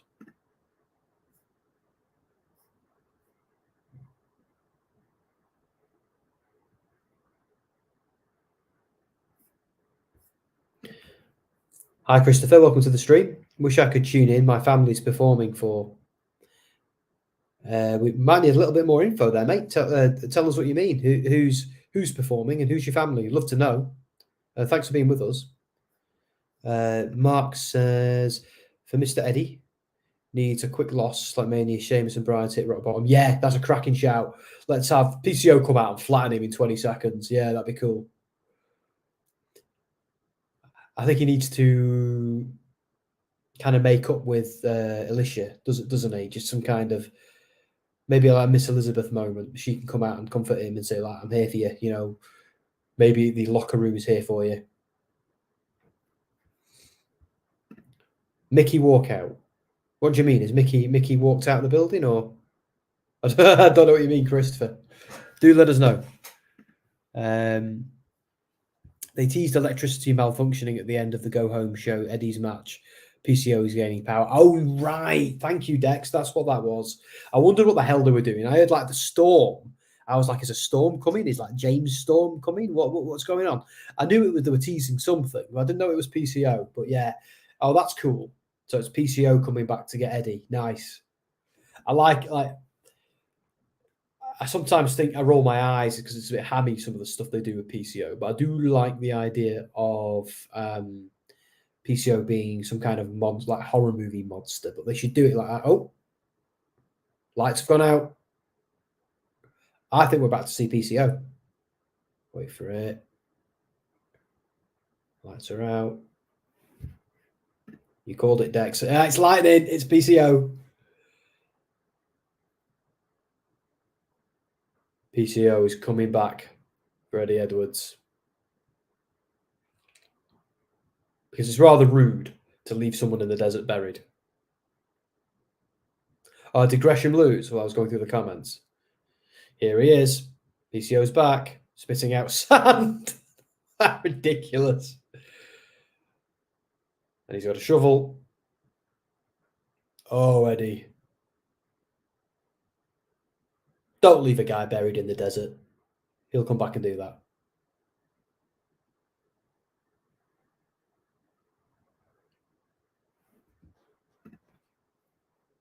Yeah, I know what you mean. It's Gresham losing. I didn't see that one coming. I'm going to go and check on the poll in a minute. Keen to know what you guys said. I bet everyone went for Gresham. Could have been Taker. Yeah, that was a very sandy Undertaker.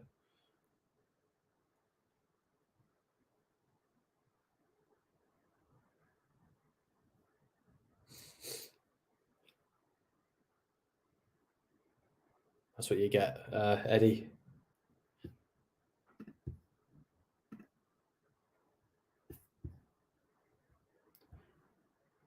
So we've got someone watching on Facebook as well. We've got someone watching on Twitch. We've got a bunch of people watching on YouTube. Thank you very much for being with us. Like you could be over there with Dom. Unless SmackDown has ended. I'm not sure. Has SmackDown ended? Sure, have a little look at what Dom's up to. I'm not going to leave the stream. I'm just going to see what Dom's doing. See where he is. Where's he? Oh.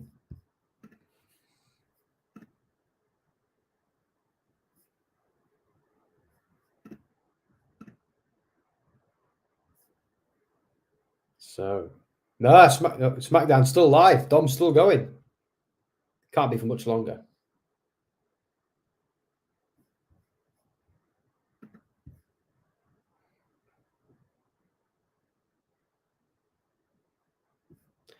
Ah, right. Christopher, so you're saying to us, my family's performing for Mickie's walkout. My wife is one of them. I don't have the pay-per-view event, though. Oh, I see. Right. So Mickie's going to get an awesome entrance, is what you're saying. Nice. Okay, cool. Which, and your family's one of them. Nice. That leads me to believe she's retiring. I do believe, Mark, you called it, that if Mickie gets Mickie gets a big ending, a big introduction, she's retiring. So we'll see if you're right. I kind of hope she doesn't, but all evidence is pointing to it. So wait, if Gresham lost, Jordynne must be winning. Yet more evidence. More evidence. And riveting action from the silence, I take it. Well, we've just seen a dude spit sand at another dude and hit him with a shovel. That left me speechless for sure. Kind of spicy rap from the Acclaimed on Rampage. I watched that in the morning. With SmackDown. Well, I've already heard half the stuff that's happened on SmackDown. Did I call a big entrance or did I call it? You did call a big entrance. And we do have a man on the inside, don't we, Christopher? So let's see what happens now. But let's do the poll. I think we all know. I think we're all in agreement, aren't we, that Mickie's losing this.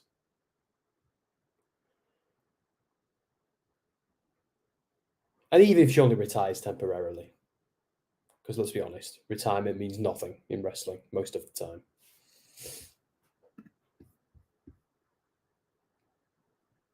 Oh. Hey, man. Oh, we have company. There we go. Are you going to bring your all your viewers over with us? That'd be nice. I had a cheeky look before. You're doing well. You're doing good, man. Yeah, we're doing good. We've got some cool stuff to tell you. So we've got a man in the crowd here, Christopher Costello, who's informed us that it's gone red. Who's informed us that he's got a family member performing for Mickie James' audience, and with this going on last, we are of the view that Mickie's losing this match and retiring tonight. Oh man, it could happen. Yeah, I've thought about that, to be honest. Yeah, I've thought about that. This seems to be the right person to do. I've currently I came straight on with enthusiasm. I don't actually have my fight stream up. I just wanted to get on here that's all right. Just get it up. To congratulate you. Just get it up. It's not the first time. Just get it up for everyone else. Do you know what? Ant has said every swear word under the sun on the stream tonight, so getting it up isn't going to be the worst thing that's been said. Yeah? How was that? How did you manage? It was all right. It was all right. We're probably going to not get monetized for this one, but oh well. But what are you going to do? So Graham Small says, "I'm a viewer who got brought over." Do you know what, Graham? You should have been here to begin with. You should have been here to begin with, mate. But I'm glad you're here now. Absolutely, Graham is one of my best friends. I love Graham. He's going to be joining me for a stream around whether the Crow film is going to actually be any good over on Soundsphere. So if anybody is a movie fan over here, wants to subscribe to Soundsphere, we will. I'll put that link in the comments for you guys now, as Sam can continue his stellar work calling the action. Yeah, this has been a long one, Sam. That's what she said. But have you enjoyed the card on the whole? Yeah, it's I preferred the Bound for Glory card. If I'm being honest, this one, there's been a few questionable decisions on this one, and an absence of certain matches. I think this is all gearing up towards the Mickie James thing and the Josh Alexander thing. I'm still a bit freaked out by that going first. You know what I mean? Yeah. It's like when WrestleMania did like it's Seth Rollins and Brock Lesnar first. It's like it just throws me a bit. I'm old school. I like a card to build up in prestige. Yeah, totally. That's what I like. I don't like it when they do these peaks and troughs thing. It's like, dude, just do. Build to a crescendo. That's what I prefer. Yeah. So you're thinking this is all basically building up to Mickie James retiring. This is about. Oh. Go on. Sorry, mate. It's okay. Looks like the evidence Christopher was telling us. What Christopher was telling us is coming true. We've got people. Right. So Christopher, if you're listening, mate, tell us which one of these is your family member. Sorry, Dom, you were saying. No, it's okay, man. I am just trying to log myself into fight. But I can't remember my login. Awesome. Right. Bear with me a second. You carry on. Yeah, I'm just going to do the banner and the poll, mate. I'm just going to do that. Yeah, I should have done all this before I came in, but I was so enthusiastic. I was so enthused to see you. What the hell is going on? It's all right. Your mic died, by the way, when you came in and disrupted the stream, so no one heard what you said. All right. We just said, blah, blah, blah, blah, blah, blah, and then you disappeared. All right. So we were kind of like, lol. So Mickie James versus Jordynne Grace. Isn't it? Jordynne Grace, yeah. It's a good one. So there's a good... Just to annoy me. Yeah, she does, yeah. God damn it. I can't get on my... can't remember what my fight was, and I logged in on this computer. I can watch it with the volume down if I need to. My computer died before, just like yours. Yeah, man. What was that about? That's crazy. You're all right. It just I don't know. It just went off. So I went and got another one, plugged it in, started watching it there. Then so she's exploring her Native American roots for this. This is good. Oh, she's defo retiring. She's done. This is over. She looks fantastic. Nice. I need to. I'm gonna hopefully see it soon. I've got 1,000,001 passwords, and I'm like, I just can't get into my fight stream. There you go. Oh, no, I'm in. That's good. Watch live. So let's do the poll. So who won the last poll? So Gresham won the last poll by 78%. Man, did we all get that wrong? Eddie Edwards beat Gresham, right? Yeah, which was quite surprising, but the whole thing was kind of a prop just for PCO to come out and spit sand at everyone. So who wins? So that's Mickie James's family, but not really. I believe so. Amazing. So Mickie James, because Nick Aldis isn't out there, and neither is her son. So Jordynne Grace. Let's go. All right, guys, the Mickie James Jordynne Grace poll is up. This is a bit weird if they're not actually a family. She's like, I think they're a family. I think the people on it's Christopher saying it's her real family. It's real family. Okay, cool. My wife is the younger one with the red makeup on with the feathers. Oh, right. So, Christopher, so do you know Mickie in real life? That's pretty cool. Oh, there you go. That's awesome. Well, thank you, Christopher, for being here. I've had the pleasure of asking her a few questions on junkets and stuff, but I've never interviewed her properly. And Dex is saying that's her son. All right. So I stand corrected. Her son is there. So Jordynne Grace wearing a final stop jacket. And what's the title Jordynne Grace has got there? Oh, of course, it's the digital knockouts. It's the knockouts. Yeah, because it's if Mickie wins the title, but if Jordynne wins, she retains and retires Mickie. Oh, man, I've been sat. I'm not like. It looks like I'm crotch thrusting on my laptop. But my ass is so numb, like so numb. But you've actually been doing this for longer than I did SmackDown. Yeah, so you've been here longer. How? Because this is your second one. Ring of Honor was longer, wasn't it? I can't remember. You know, this has felt quite long. Not in a bad way. Just it's felt like there's been a lot. Some of the matches have gone on a while. So Mark, you did say she has a special entrance she's done, and the evidence is stacking up. And Christopher, thank you for being here with us, mate. Out of all of the live streams you could have come to, you've come to us and given us the scoop. So thank you for that. Hang on, we about the scene at Santino Marella is in Impact now. Yeah, what is that about? What is that about? Right, Dom, I'm just going to go for a quick wee. I'll be back in a sec. Yeah, no worries. So Santino Marella with his Santino Marella gimmick. Interesting. Okay. Interesting. Director of Authority. Fair enough. That's cool. I like Santino. I mean, who doesn't like Santino? Santino was great. Jordynne Grace, a load of chance for Mickie. Load of chance for Mickie. A lot of people buzzed to see Mickie James in this situation. Jordynne Grace, of course, one of the best women's wrestlers in the world. Certainly one of the best, if not the best, in Impact. Man, I got to take this. I'm wearing this. I've got this like seat, and it's like kicking my ass. Like it's like. Hang on a minute. Ow! Sorry, I am. Looks like I'm crotch thrusting the laptop. I'm losing balance as well. Excuse me, guys. I shouldn't really be doing this on stream, but here I am. That was not helpful at all. Got this like special chair, you know what I mean, like to help with like back pain and stuff. Since I'm sitting down here all the time, and it really hurts. Although I'm lower down now. Right, let's get my headphones back on, so I can. Known Santino was 7 months ago. I did not know that. I did not know that. Thank you, Mark, for your knowledge. Good to see you.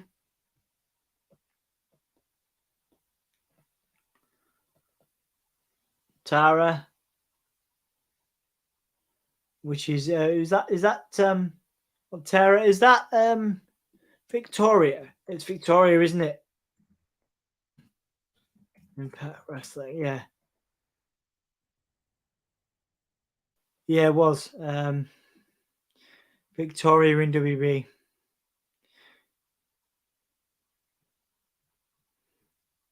Yeah, she's done some cool stuff.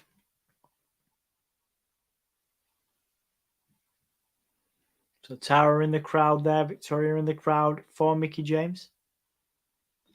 Dog is now having a wee back in a sec. No problem, dude. No problem. Jordynne Grace being taken out. So being there's an armbar there.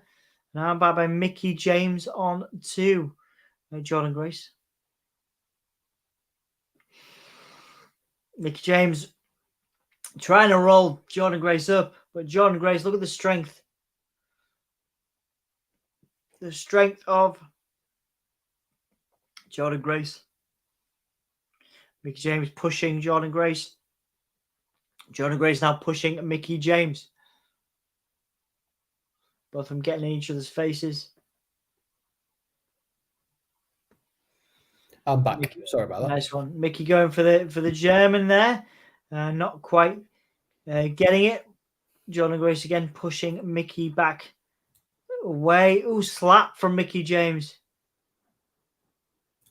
Another slap from Mickie James. Ooh, savage. Oh, and a huge knockout. What a sell from Mickie James, selling that big, almost knockout slap.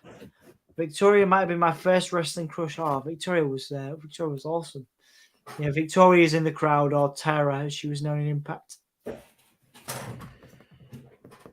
Yeah, you didn't tell me Santino Marella was flipping. Was signed to Impact, dude. I don't really want to think about it. I love Santino Marella, man.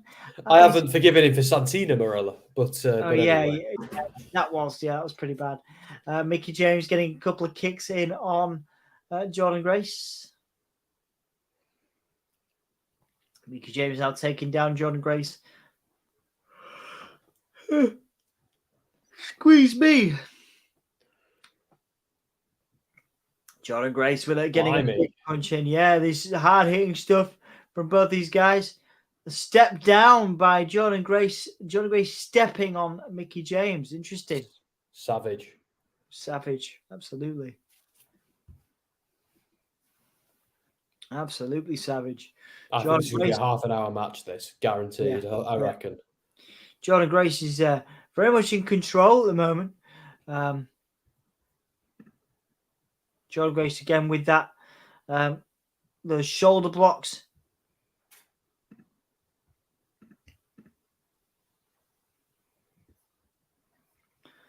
Once again, Sam, just want to say well done, mate. Thank you for all your efforts. Yeah, how was SmackDown? Really good, mate. I mean, I enjoyed it more than Andy did. The Bray Wyatt stuff was good. There was a promo. Just a promo. It was good. Gunther and Braun was way better than it had any right to be. And then Sammy and Kevin was also pretty good too. Cool. So, what have I missed on here? So give me, you know how we do. We'll review it. There's enough time. We'll review it again at the end. But what is your performer of the night, grade of the night, and match of the night right now for this? Right. So far, I think Josh Alexander was just on form. Like, he just showed why he's the champ, why he's so good. He's the guy I can't fault at all. But I'm looking at the card, thinking who else?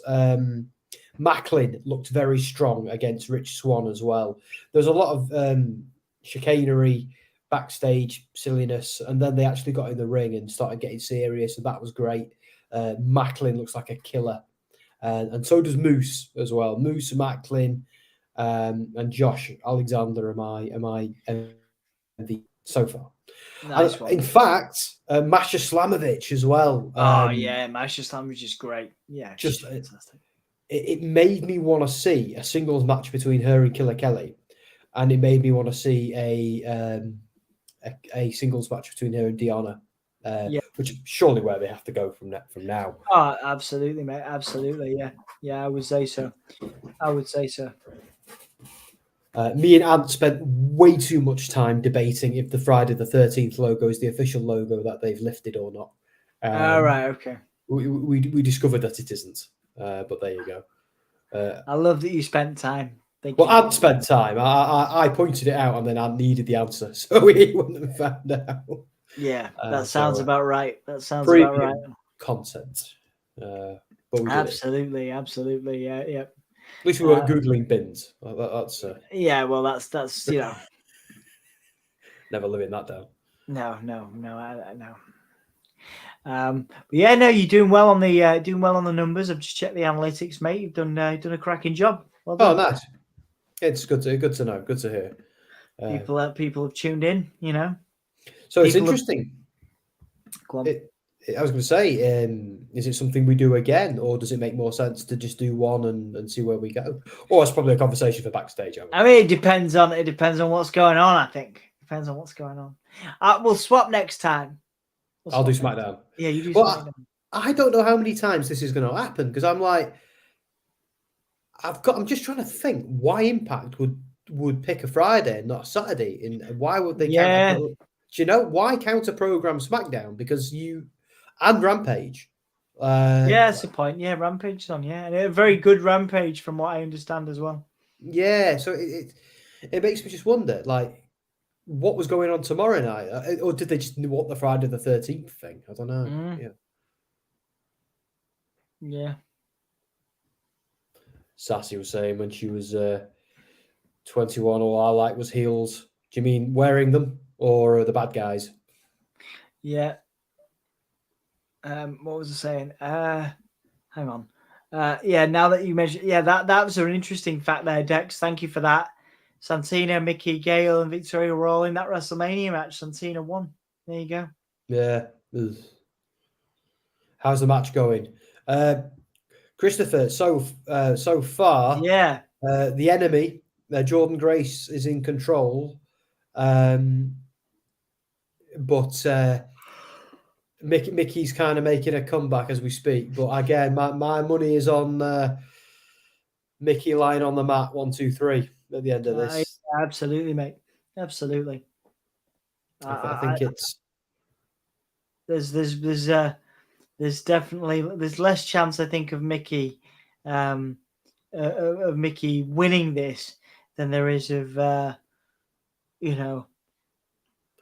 And she just did an old school, so I mean. Oh yeah, there you go, the old school into the thing. I was trying to think of a thing like Sami Zayn beating Roman or whatever. I don't know, but I'm so tired, I can't even think straight. A swerve. What? A swerve, perhaps, or a yeah. Something unpredictable. Like again, if Mickie James wins this, I'll be like, oh wow, oh my lord! Like after all that, you buggers. But I don't know. She's having a son there and having a family there. Oh yeah, it makes total sense. Yeah. Big crowd as well. Mickie James going for the Mickie DDT. I've been mixed on the House of Black story with Ortiz and Kingston, but the angle on Rampage got me interested just now. Great, I love Kingston, love the House of Black. Dex, there's a clip of me interviewing Malachi Black on this channel, and also a full interview on Soundsphere if you're interested, man. I don't know if you've got a chance to see it, but check it out. Malachi Black's a fantastic mind. He's got a fantastic mind for the business. I love the House of Black stuff. Jordynne Grace now. Be able to see that one on WrestleSphere soon enough. Indeed. I think that's one of the ones that we should really send out again because it was so good. Yeah. Thanks, man. Well, we've got 2 ready to go. We've got Billy Corgan, the full one, and we've got Nathan Cruz as well, great British independent wrestler. They are ready to roll.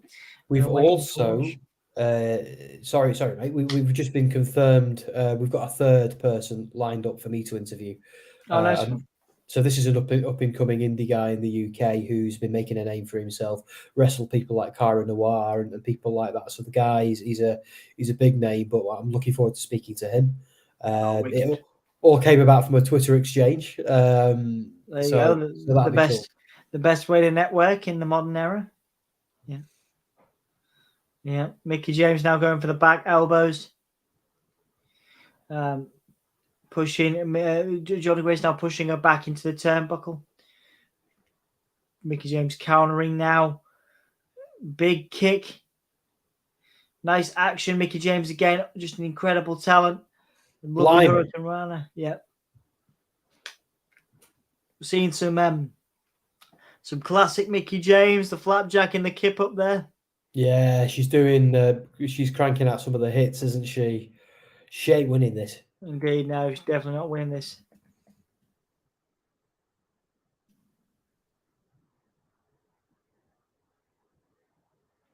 It's a shit. Like contemplating Mickie James' retirement actually makes me quite sad because I feel like she's one of those wrestlers I've taken for granted, perhaps many a time, and that when you actually look back at her career, like she's going in that Hall of Fame. She's going in it. Absolutely, yeah. She should be in. Should be in the WWE Hall of Fame and multiple others. Yeah. And I hope she will. I think it's a dead cert. I think the world has found a new appreciation for Mickie James. Yeah. In the past 12 months. I really do. And I was surprised by how starstruck I was when I spoke to her that time. You know, and it wasn't even like normally in junkets, you just kind of go with it. But with that one, it was like, a little bit starstruck. Mm-hmm. I think she'll be going in the WWE Hall of Fame and she's going in the Impact one. I reckon that is, give it a year at least. She's in both of them. Just hands down. I would agree. 100%. 100%. Holy crap, there's an Impact TNA pay-per-view on one screen and Lethal Dutton Jarrett on the other. Yeah. I mean, yeah. AEW is very much doing the TNA greatest hits at the moment. Indeed, yeah. Here we go. Christopher saying, could you see the feather mantle Mickie had on? I could when she came out. Yeah, I don't think she's wearing it anymore, of course. But yes, I did see it, Christopher, when she came out. And again, mate, thank you for being with us. If you like what we're doing, if you like the cut of our jibs, do feel free to like and subscribe to us. That'd be great. It helps us as well. And if you could send our regards to your family and Mickie from Gimme a Whole Year and from WrestleSphere, if she ever wants to talk to us, we'd love to do so. Wow. So yeah, we'll leave that with you, mate. Do with it what you will. Yeah, absolutely. Absolutely. Mark. Mark says they won't do it the same year as each other, Yeah. but yeah, she's going in both. Yeah, absolutely. And what I will say, Mark, is all night your avatar has just made me want KFC. That's what it's done. You have made me crave KFC all night. And normally it's Dom eat it as some tasty treat, like a donut that he cranks out. And I'm like, But tomorrow, so Satnam and Danhausen, will you stop giving me spoilers for Rampage? I'm going to watch it in the morning. Yeah. Oh, we get that tombstone. Oh no, something. Oh, it looks like Jordynne Grace was going for a tombstone to end Mickie James's career, but Mickie James countering with a Hurricane Rana 2 kick out by Jordynne Grace. Mickie still looks fantastic, doesn't she? Looks amazing. Incredible, just absolutely gorgeous. And I don't mean that in a pervy way. I mean that in just a pure, just stunning kind of way. This isn't like the Zelina Vega moment where we all let ourselves down. No, we did. We definitely. We didn't have a choice. It had to be done. So Christopher said, "Oh wow, my wife and I made up for that. I'll follow you for sure." Yes, mate. Honestly, and if anyone involved ever wants to chat to us, if I just take the comment down, you'll be able to see. Dom and I, you can feel free to slip into our DMs at any point on Twitter. Who knows what we can do? But we're always keen to talk to wrestlers and people involved with wrestling, and we cover Impact quite well. We have a good relationship with Impact. We speak to a lot of Impact wrestlers. Again, I've spoken to Mickie before. I think Dom, you've spoken to Mickie as well, haven't you? I believe. Yeah. In the past. Yeah. So it's we'd love to do it again, but we understand it has to probably go through the press office. We do get that. We do get that. Mickie James, rolling up Jordynne Grace here. Near fall after near fall, trying to keep that excitement going, trying to keep that fast-paced stuff going as Jordynne Grace now. Again, the dynamic here, the counters, counter after counter is really good. They're doing really well. They're both so. And you know what's great as well? They're a really good. I like how it's a babyface on babyface. Yeah. But almost Grace is the heel. Oh, Grace is definitely the heel. Yeah. Because Mickie's the underdog. The Mick kick. That's a finisher. And then wait a second. Are we getting the Mick DDT? We are. That is it. The DDT. That's it. That's gonna be it. 1, 2. No, Jordynne Grace kicked out of all the finishers. Mickie James selling for Jordynne Grace there. This is going to be like bloody Clash at the Castle all over again. Jordynne Grace kicked out of all the finishes, man. All of them.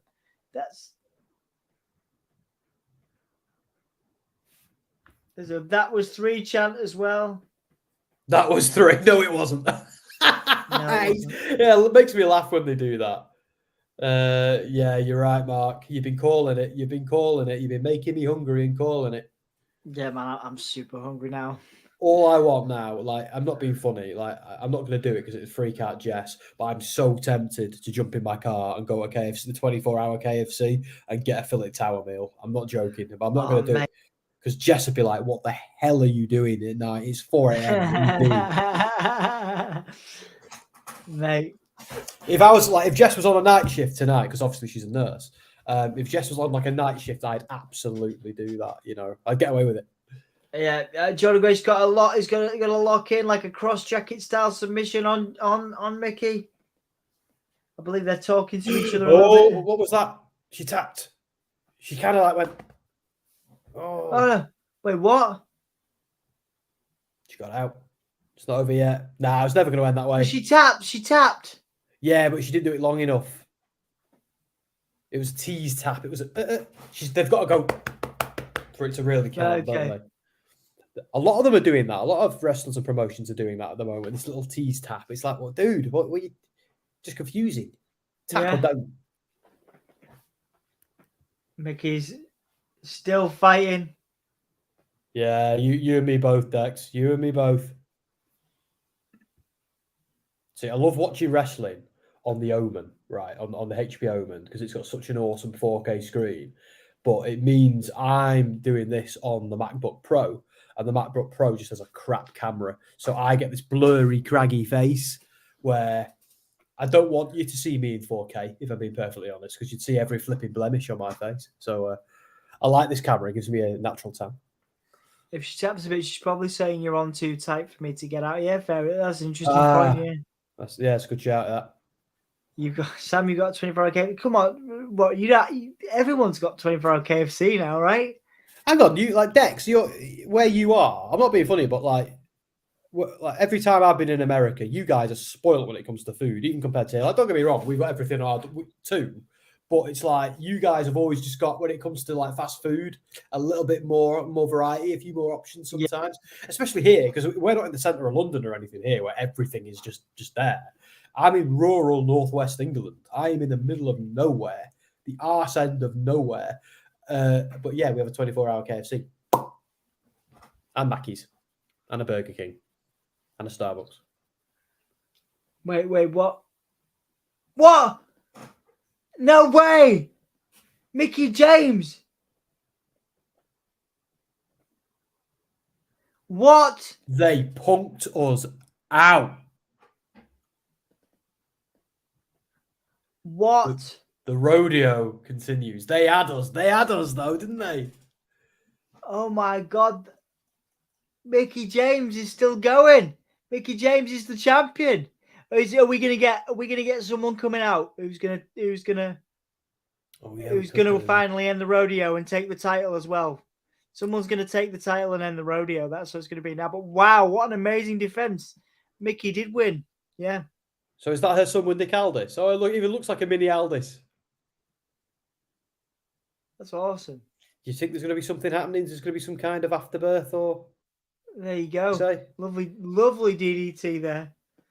1, 2, 3. Incredible stuff. Incredible. Is that person going to smash it to the floor? That's Tara. That's Victoria. Yeah. That's Tara. Yes. Unless she's coming back. She's retired, right? They're both in a podcast together.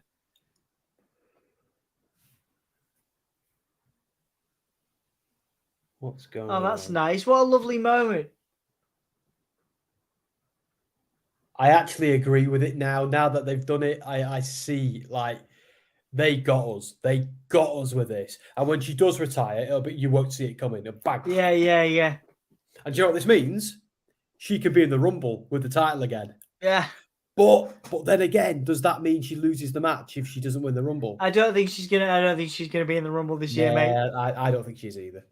That was a one of a kind thing, because they didn't even know she was the Impact champion. That's why that happened. Look at baby Aldis.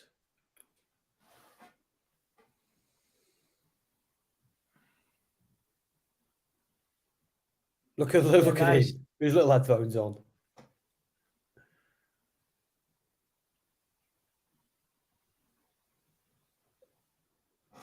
Awesome. It's got to be, Sassy. So it'll be some savage heel who comes out of nowhere. Not right now. I don't know who's going to do this now. No, but if they hadn't brought the family out, yeah, I would have said. But they've done that before when Josh Alexander won. Like, he brought his family out, wife, kids. Then Moose comes out, cashes in, wins, and and threatens the family and everything. So they've done it before. They could do it again. Oh wow!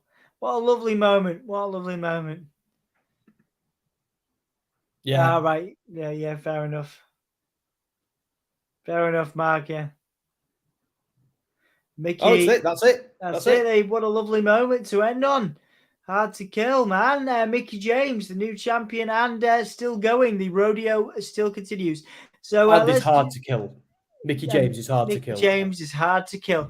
So let's do this. We go. It's nearly 4 a.m. Let's round it up. Obviously, I was only here at the end. That was a decent match. I enjoyed it. Great showing for Mickie James, of course. But let's do a quick review then, Sam, of your favorite match of the night, performer of the night, grade of the night, and let's get out of here. Oh, right. So, match of the night. I was going to go with Josh Alexander versus Bully Ray, but I'm giving it to Mickie James and Jordynne Grace. Performer of the night, I'm giving it to Mickie James. Bang, bang. And grade, are we doing like mark out of 10? I'll give the pay-per-view. The two title matches pulled it up a bit. I think I'll give, I'll be generous. I'll give it an 8. It wasn't my favorite Impact pay-per-view that I've ever seen, but I think the Josh Alexander versus Bully Ray, Jordynne Grace versus Mickie James, the return of PCO. Moose. Oh, PCO's back. Nice. Yeah, came out and threatened Eddie Edwards. They teased it in the pre-show, actually, in a really cool way. Good. Love PCO. Yeah. Oh, Chris. Yeah. Thanks. Lovely meeting you fellas. You too, mate. Thank you for joining us. Very nice to meet you, mate. We're here all the time. We do. Ant does Rampage on Wednesday. Dynamite Wednesday. Dynamite. Dan does Monday. Dan does Monday Night Raw on Monday, and then we do typically SmackDowns on Friday. Or whatever, whatever else is on, like a special edition of the podcast. We'll do competing streams where we'll both compete with each other. I did SmackDown tonight, and then joined Sam on Hard to Kill, which is only your second ever solo live stream, and you've done a cracking job. Yeah. See, I feel like I've got it down now. I feel like all that sort of stuff. So I can do this anytime now. It's all good. The 4 a.m. thing. But yeah, I feel like it was an 8 out of 10. I feel like anything else is uncharitable if I go any lower, but anything more is unearned. So yeah, I'll give it an 8.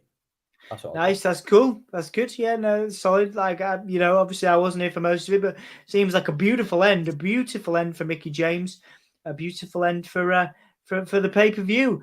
Cracking. Sam, did you have anything to add before we finish up, before we get out of here? Obviously, you've been here for a long time. You've cultivated your audience. Is there anything you need to add, anything you need to say to the people before we skedaddle on out of here and go to bed? 2 things. Thank you very much for joining me, and thank you for being here with me, my wife's office. And secondly, again, we've got WrestleSphere coming up in a couple of weeks. Be great to have everyone's support on Twitter and YouTube and everywhere else, because we're going to put our hearts and souls into that. So thank you very much for supporting us on Give Me a Whole Year and WrestleSphere, and of course the parent brand Soundsphere. So. Absolutely, man. Nice plug in there. Nice plug in there. There's barbed wire on Rampage. We'll maybe go check that out. No more wrestling. No more live stream. No more live stream. We're done. Wonder if the retirement stipulation stands now she has the title. I think it does. I think she'll go through another couple of matches, and then she'll lose at a pay-per-view, possibly the next pay-per-view, whoever her challenges. They swerved more drama, doesn't it? They swerved us tonight, and they knew what they were doing. They knew what they were. The end is coming, but that was like a last. Here's another type championship reign. You deserve it. You're a legend. Crack on. Anyway, guys, thank you so much for watching. We've been the Give Me a Whole Year podcast. That is Sam has been your host. Let's have a round of applause. Let's have a champer clap for Sam. There you go. Well done. Guys, Dan Hargreaves will be back with you on Monday Night Raw. Anthony Nailan will be with you on Wednesday Night Dynamite. And then me and Sam will possibly be with you next Friday night for SmackDown. And then we got the Rumble and all that stuff coming up in a few weeks.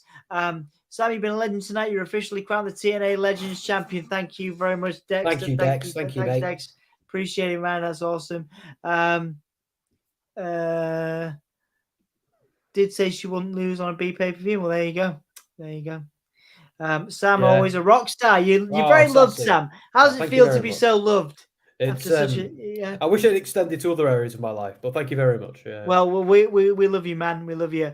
On that note, guys, thank you so much for watching. I will cue us up a outro, and we will get on out of here. Once again, guys, thank you so much for joining Sam. And thank you, Sam, for doing this, for all the work.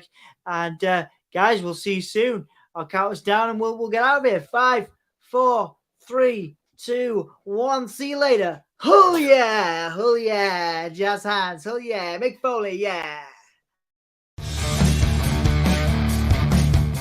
This is the hardcore legend, Mick Foley. Well, hello and welcome to Give Me a Oh Yeah. I hope everyone there, right there in Yorkshire, is having a nice day. Bang, bang. Have a nice day. Yeah.